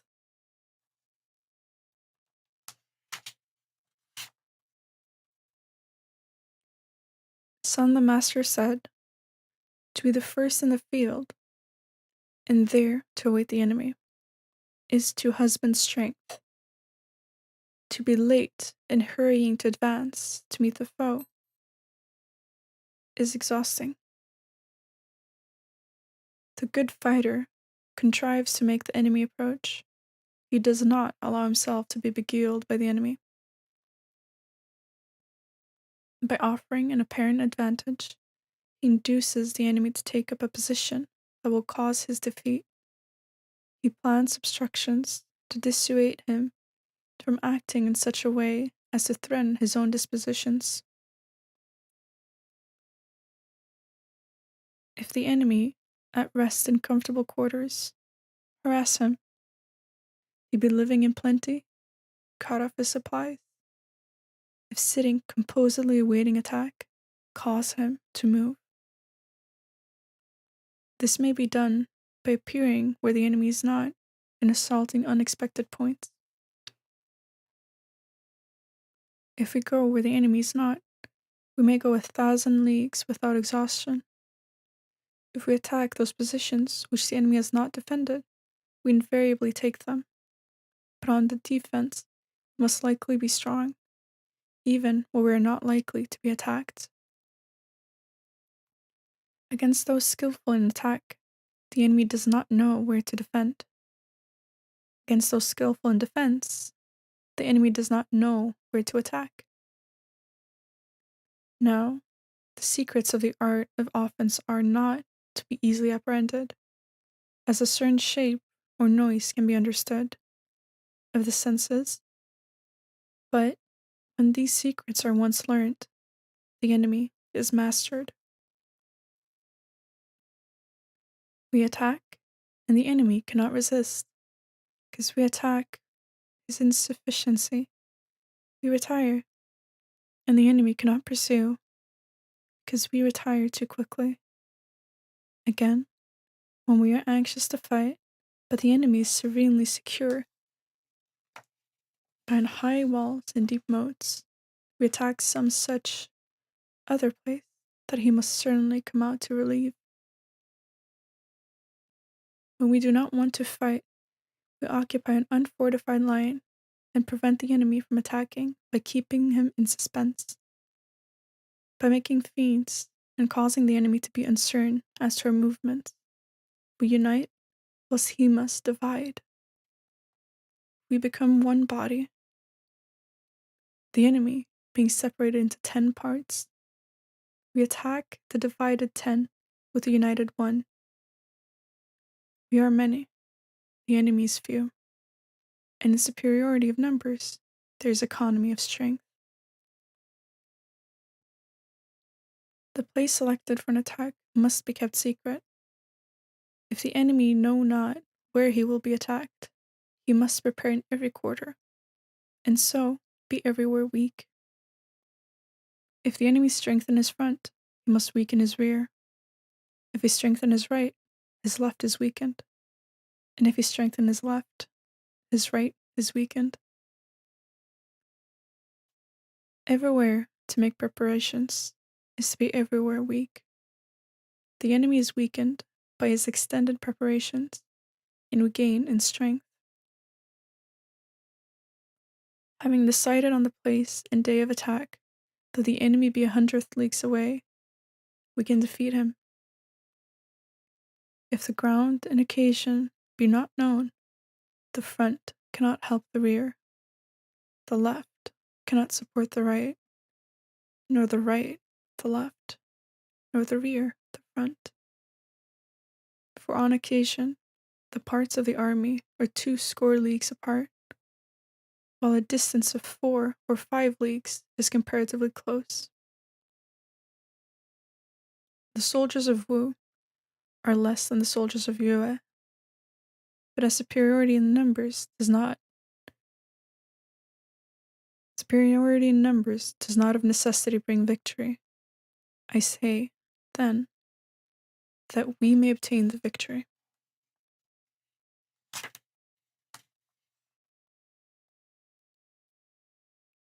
The enemy, if the enemy be many in number, prevent him from taking advantage of his superiority, and discern his plan of operations. Provoke the enemy and discover the state of his troops. Feed and discover the strength of his position. Flap the wings and unmask his sufficiency or insufficiency. By constant feints and excursions, we may produce on the enemy an impression of intangibility which neither spies nor art can dispel. The general makes his plans in accordance with the dispositions of the enemy, and puts his hosts in motion. But the multitude cannot appreciate the general's intention. They see the signs of victory, but they cannot discover the means. If a victory be gained by a certain stratagem, do not repeat it. Vary of the stratagem according to circumstances. An army may be likened to water. Water leaves dry the high places and seeks the hollows. An army turns from strength and attacks emptiness. The flow of water is regulated by the shape of the ground. Victory is gained by acting in accordance with the state of the enemy. The shape of water is indeterminate. Likewise, the spirit of war is not fixed. The leader who changes his tactics in accordance with his adversary and thereby controls the issue may be called the god of war. Among the 5 elements, there is no settled precedence. The 4 seasons come and go. The days are long and short, and the moon waxes and wanes. So in war, there's no fixity.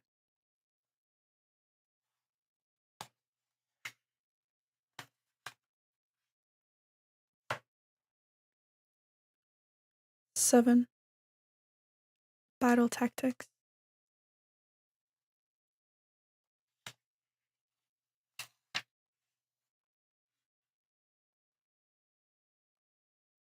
Sun the Master said, for the most part, military procedure is as follows.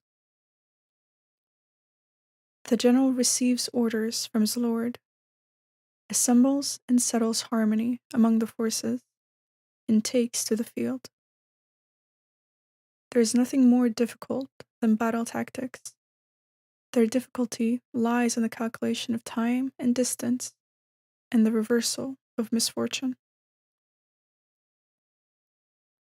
To make the enemy take a circuitous route by a show of gain, and then, whilst starting after him, to arrive before him, is to be a master of the art of maneuver.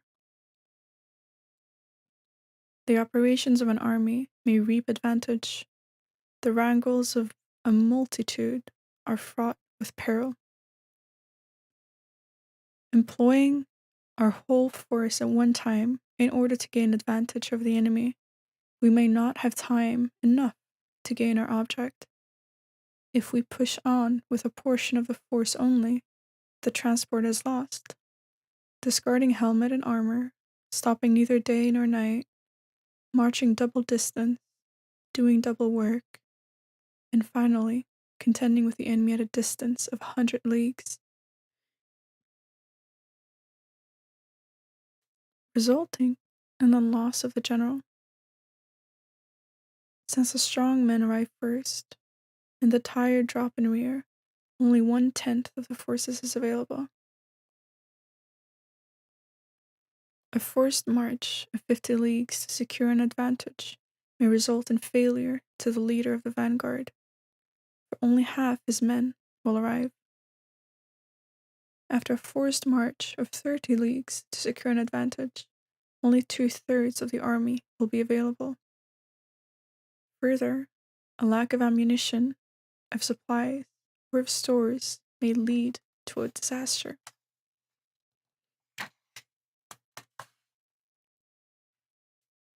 The ruler, who is ignorant of the designs of neighboring princes, cannot retreat with them. Treat with them. He who is ignorant of mountain and forest and defile and marsh cannot lead an army. He who does not employ a guide cannot gain advantage from the ground. Disguise your movements. Await a favorable opportunity. Divide or unite according to circumstance. Let your attack be swift as the wind, your march calm like the forest, your occupation devastating as fire, and your defense as a mountain rests firm, like darkness impenetrable to the enemy. Let your movements be swift as the lightning. Let as many possible take part in the plunder. Distribute the profit from the captured territory, so that he who understands the crooked and the straight way conquers. These are the methods of battle tactics. According to the ancient books on war, the drum and bell are used, because the voice does not carry. The flag is used to assist the sight, The use of bell, drum, banner, and flag is to attract the united attention of ear and eye. When all are united, the strong are not left to go forward alone. The cowardly are not free to retreat unrestricted. In this way, a multitude can be used. Therefore, in night fighting, beacons and drum are largely used. In day fighting, a great number of banners and flags and the enemy's eyes and ears are confounded. Thus, we awe his army and defeat his general's ambition. In the morning, the spirits are keen. At midday, there is laziness. In the evening, a desire to return. Therefore, he who uses his soldiers well avoids the time when the enemy's spirits are keen, but attacks the enemy when he's languid or seeking his camp. Thus, should the nature of energy be turned to account. To oppose confusion with order, clamor, quiet, is to have the heart under control. To await an enemy from a distance, to oppose hunger with satiety, rest with fatigue, is the way to husband strength. Do not attack where lines of banners wave, nor the serried ranks of battle spread, but patiently await your time. Do not attack an enemy on high ground, nor one who has high ground at his back. Do not pursue an enemy who is imitating flight. Do not attack a spirited enemy. If the enemy offer an allurement, do not take it. Do not interfere with an enemy who has struck camp and is about to retire. When surrounding an enemy, allow him an outlet. Do not press a desperate enemy. These are the methods of employing troops.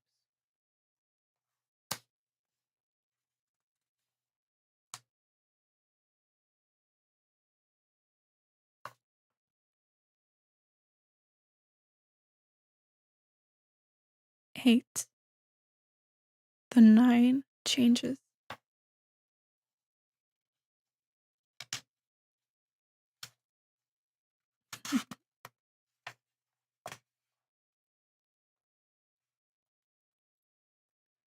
Son the Master said, in general, the procedure of war is, the leader, having received orders from his lord, assembles the armies. Do not camp on marshy or low-lying ground. Enter into friendly relations with neighboring states. Do not linger in a far country. Use stratagem in mountainous and wooded country. On death ground, fight. There are always roads that must be avoided, forces that must not be attacked, castles that must not be besieged, ground that must not be chosen for encounter, orders from the Lord that must not be obeyed. The general who knows the 9 changes understands the use of troops. On the contrary,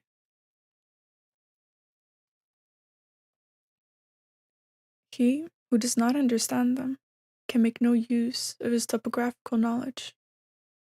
In the management of armies, if the art of the 9 changes be understood, a knowledge of the 5 advantages is of no avail. The wise man considers well both advantage and disadvantage.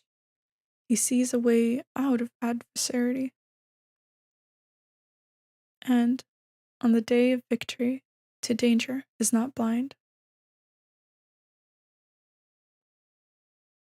In reducing an enemy to submission, inflict all possible damage upon him. Make him undertake useless adventures. Also make neighboring rulers move as you would desire them to, by tempting them with gain. Therefore, in the conduct of war, do not depend on the enemy's not coming, but rely on your own preparations. Do not count on the enemy's not attacking your fortress, but leave nothing undefended. Generals must be on their guard against these 5 dangerous faults.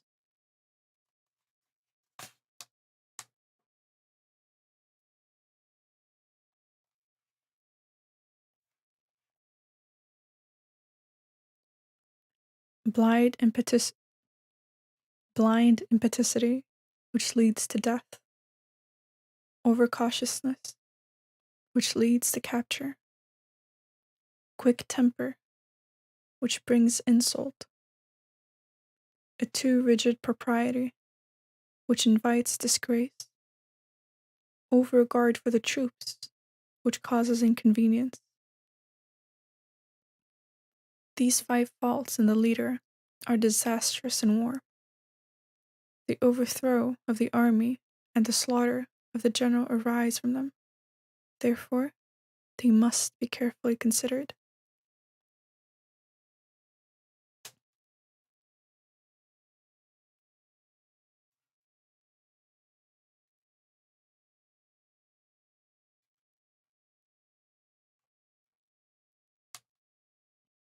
(9) Movement of troops.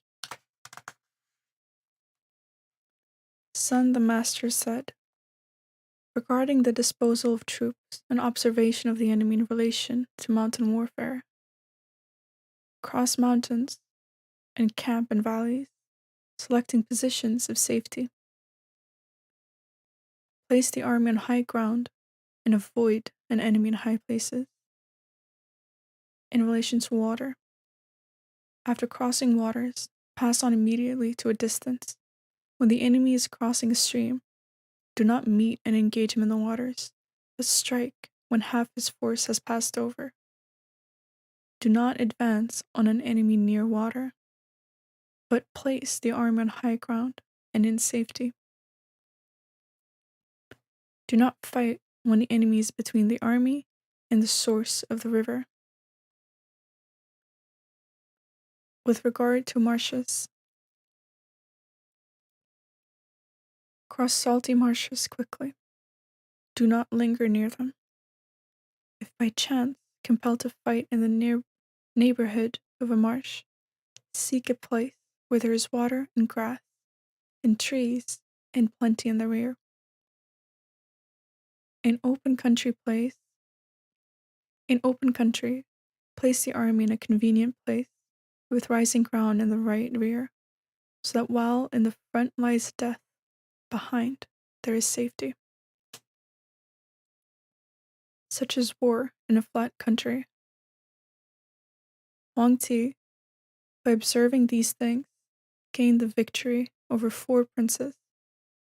As a rule, the soldiers prefer high ground to low. They prefer sunny places to those the sun does not reach.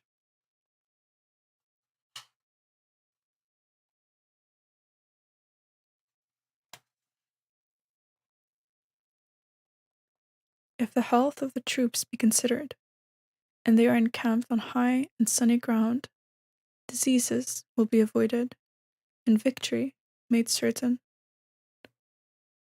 If there be rising ground, encamp on its sunny side and in front of it, for thereby the soldiers are benefited and the ground used to our advantage. If, owing to rains in the upper reaches, the river become turbulent, do not cross until the waters have quieted. Steep and impassable valleys, well-like places, confined places, tangled, impenetrable ground, swamps and bogs, narrow passages with pitfalls. Quickly pass from these, and approach them not, cause the enemy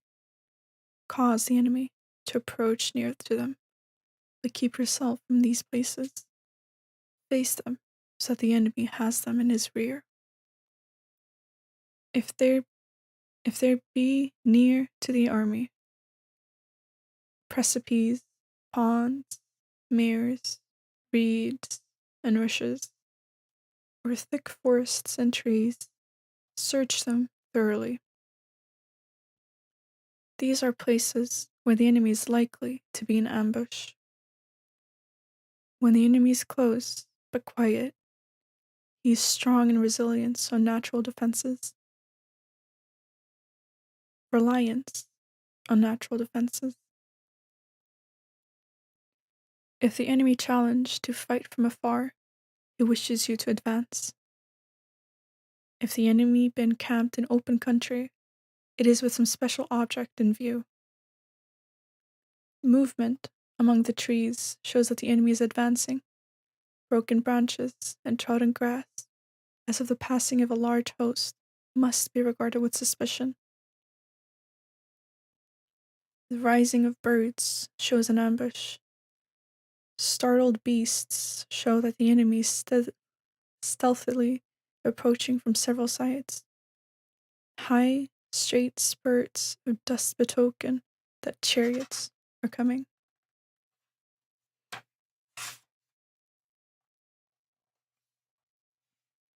Long, low masses of dust show the coming of infantry.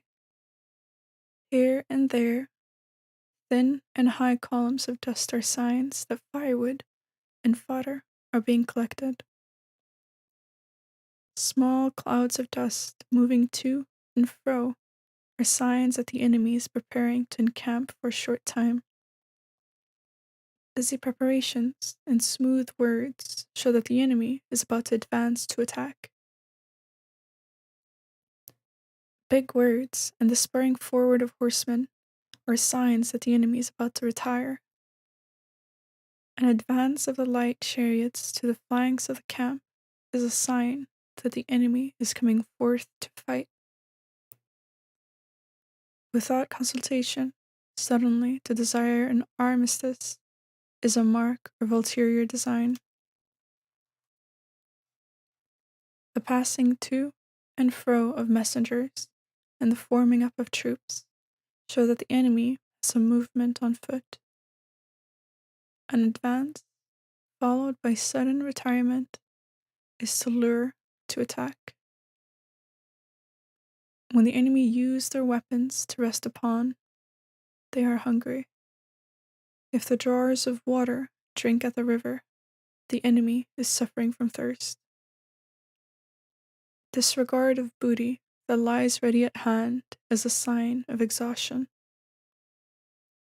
The clustering of birds round a position shows that it is unoccupied. Voices calling in the night to betoken an alarm.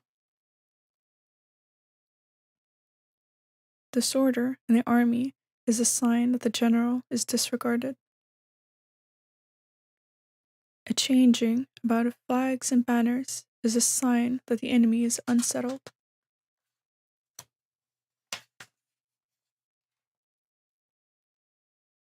If the officers be angry, it is because the soldiers are tired and slow to obey.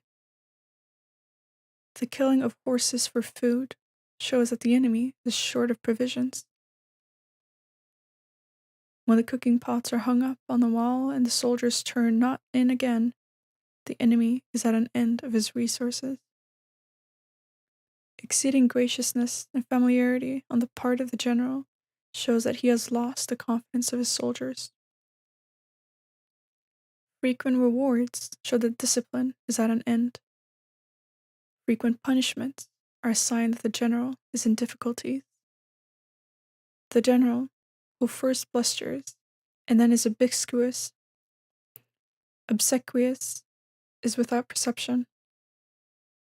He who offers apologies and hostages is anxious for truce.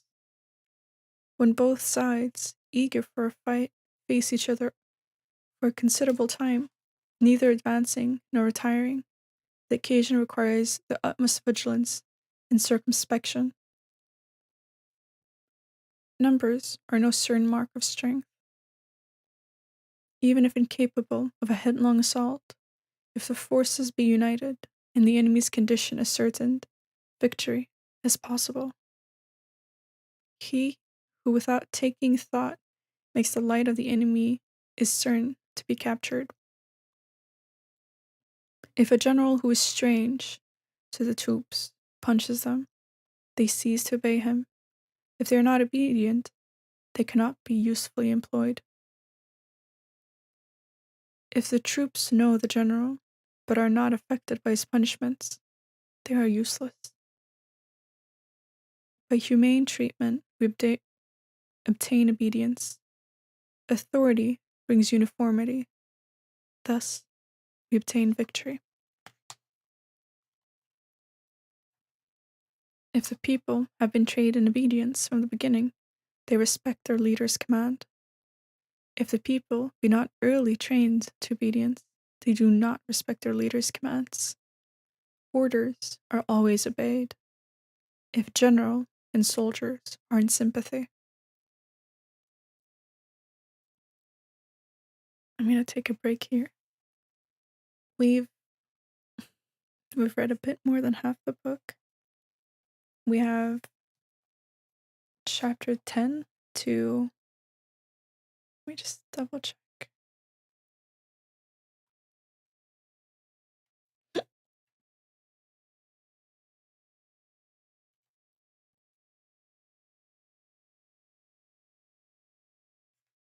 Alright, there we go.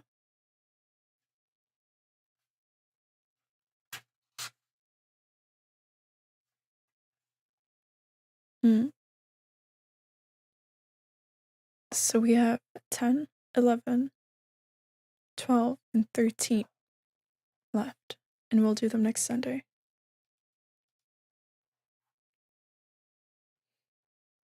And I will just stretch.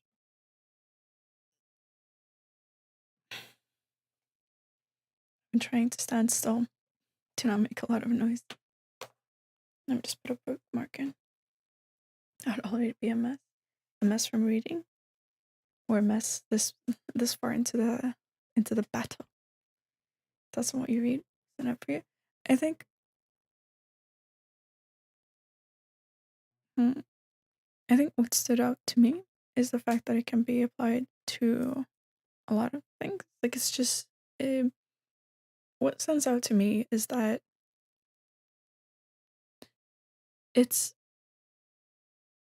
not unreasonable. I feel like it's clarities or things that are probably like that we probably already see as signs or things that we take into consideration when we act, but that just having it like said out loud is pretty nice, I think. So I really like the put up the direct quotes. Let me just get it up a bit. Let's see.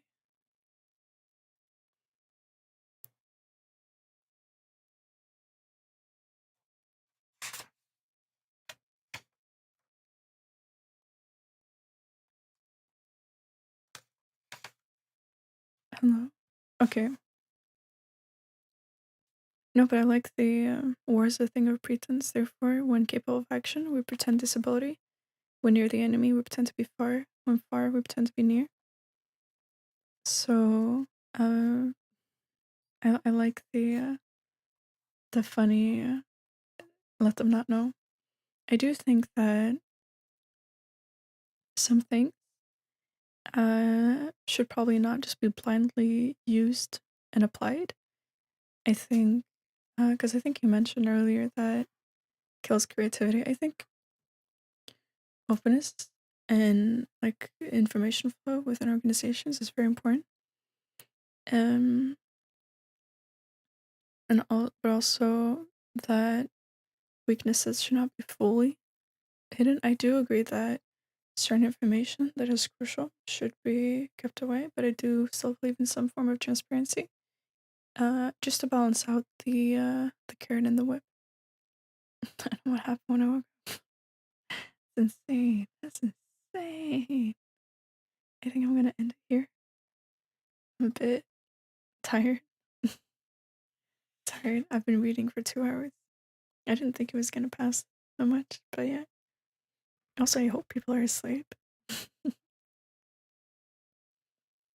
feel like that's the point of my ASMR streams, to make people fall asleep. Not to have them actually remember the course material. Maybe I'll do a Art of War quiz at the end of the month, and I'm like, okay, what did you learn? How can you apply this? How can you apply this to Spike Question? Yeah, yeah. No, no, for sure, Pete. For sure, Pete. Mhm.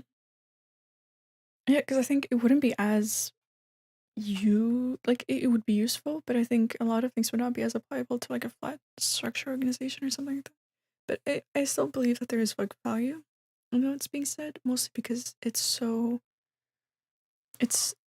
basic that you can very much just apply it to anything, right? So it's like, oh, okay, don't head into something unless you're certain of victory. Like, yeah, just make sure you're prepared before you start something. Or a general who has these traits is gonna lead his army into death, you know. And it's like, yeah, yeah, if you're if you're just like not aware of what's going on and you have your ego at the front and all that, yeah, of course you're gonna bring uh you like insight, you're not being very humble, you're not being very just. Yeah, of course.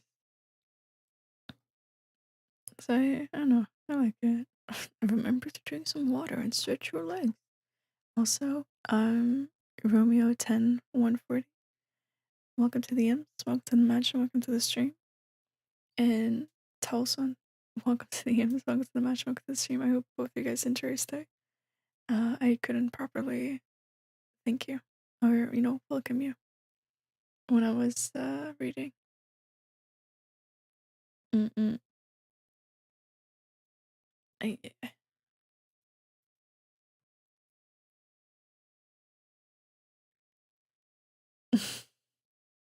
Indecisiveness leads to failure. I'm very indecisive. That's why I know I should not be a leader. Or I think I'm good at being a leader, but also bad, just because I have the um insight and like self insight and like situation overview insight that's quite valuable in like project management positions I've been in before. But um my indecisiveness for sure is something I need to work on. And maybe it's a bit obvious, maybe not. So I want to be able to move. There's this one thing that my friend says, and I don't know what she quotes, but she's like, what was it? It was the fun or creativity of a child and the diligence of a soldier or whatever. But it's like, yeah, you know what, you can alright. That's how I want to approach things. I want to be open and enjoy it, but also have have all the structure. Oh my god. Holy shit. To tackle it. Man, no. I like the Art of War. I think definitely I don't remember much of what I read. So one thing there is to probably just retain a lot more. So yeah, maybe I'll reread it later. I think now I was focusing a lot on reading the words rather than taking in the words, but we'll see. Oh, loud. I have problems retaining stuff I read out loud. Same, same, same. I ordered some what are they called? Transparent post-it notes. Cause now whenever I try to read a book, I I have a second notebook that I take notes in. So I'll write what page it is, what line, and I'll take a note on it. But I ordered these transparent post-it notes that so I can take notes in books instead. So I can just like underline stuff and take right. Just gonna be nice. I'm gonna go through Art of War. I might do like a. Cause I'll maybe keep reading this. I'll keep doing reading. Maybe not for 2 hours, but well, we'll see. We'll see. I do think it would be fun if people suggested what they would want to hear, but maybe that's for another time. Mm, but okay. Oh my god, my voice is so gone. But I I hate garbage. Hi. We're at the end of the stream, so I'm just gonna wrap up. And I think it's better if I just end it today, just in case people fall asleep. I don't wanna I don't wanna raid someone for them to like only to hear shooting and like Viper low, they're planting. Could you read green eggs and ham next time? Maybe that will improve your valid games. Yeah, I think so. I think I think I need to do that, and I need to read it like the Migos. Like I need to have a triple flow mindset when I go into it. I don't know if you've seen the video, but it's very good. I'll do it. But let me do this real quick. Okay, so by the way, here's the schedule for this week. I finally made it. Some people helped me in chat yesterday. Tomorrow I'm gonna do some Apex. And this is just for whoever's still here, just for some awareness. Triple timing the rest of yeah. Next time it's over, it's like you know, it's gone. Okay, no, tomorrow it's gonna be Apex. And then on Tuesday it's gonna be some art and Tetris. I'll probably just open up like a canvas and just sketch because I think whenever I go with like something in mind, I just mess up. But yeah, Tetris with people. Hopefully I'll introduce people to it. And then I'll do some Spike Rush on Wednesday. Maybe even do lineups, practice. And on Thursday, I'm gonna do reactions to community suggested clips. Mm-mm. So I'll just collect a bunch and then we'll watch them together and I'll react to the best of my ability. And then Friday, Spike Rush again. We'd love to see it. And then Saturday, it's gonna be some Spike Rushes again, but this time Spike Rush with everyone. And then on Sunday, maybe I'll do bedtime stories again. Mm. Hello, Dark. Like, good morning. And also good morning, sorry if you're still here. Good night, thank you, TC, thank you. But I think but I think that's it for like I'm gonna post this on the Discord and on Twitter if anyone wants to look at it. And I'll try to fix my new alerts by tomorrow. Because they were very cute. If I do say so myself. I thought they were I'll show you. I'll open one of them. I'll call it PPP. I think PP's taken. Right.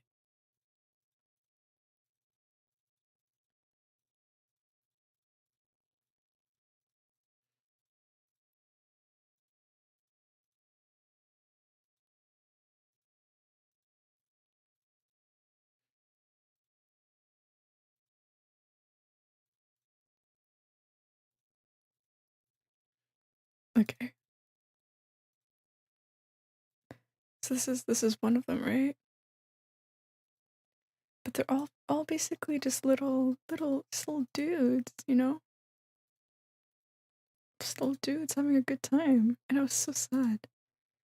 I was really looking forward to them working, but it didn't want to work. This one I like. I put a little piggyback on it. A little piggy bank. But yeah, no, I'll try to fix it. It just didn't want to work for some reason. But yeah, no, every day streamer is working on upping the quality behind the scenes. Every day. But I'm always there in the dark. Let's go. But I think I'm gonna head off now. So, thank you to everyone who's here. Everyone who had to hop off or fell asleep, especially everyone who fell asleep. Thank you. Everyone who's been here before, everyone who's been here for the first time, and everyone who was chatting in chat, and everyone who is maybe just lurking. You know, just as important. I enjoyed it, and I hope you did too. I'm gonna be live tomorrow as well with Apex this time. But you can always just find me here on Twitch or on Discord or Twitter.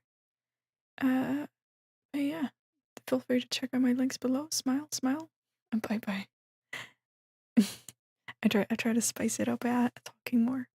I don't know if it worked or not. I feel like it was a bit of a both miss and hit, right? But I'll figure it out as I go. It's all good. Mm. Yeah, thanks so, so thank you. Much love, everyone. I hope you all have sweet dreams, good sleep, and that you feel well rested when you wake up. Much love. Love you all, and kiss kiss. You know.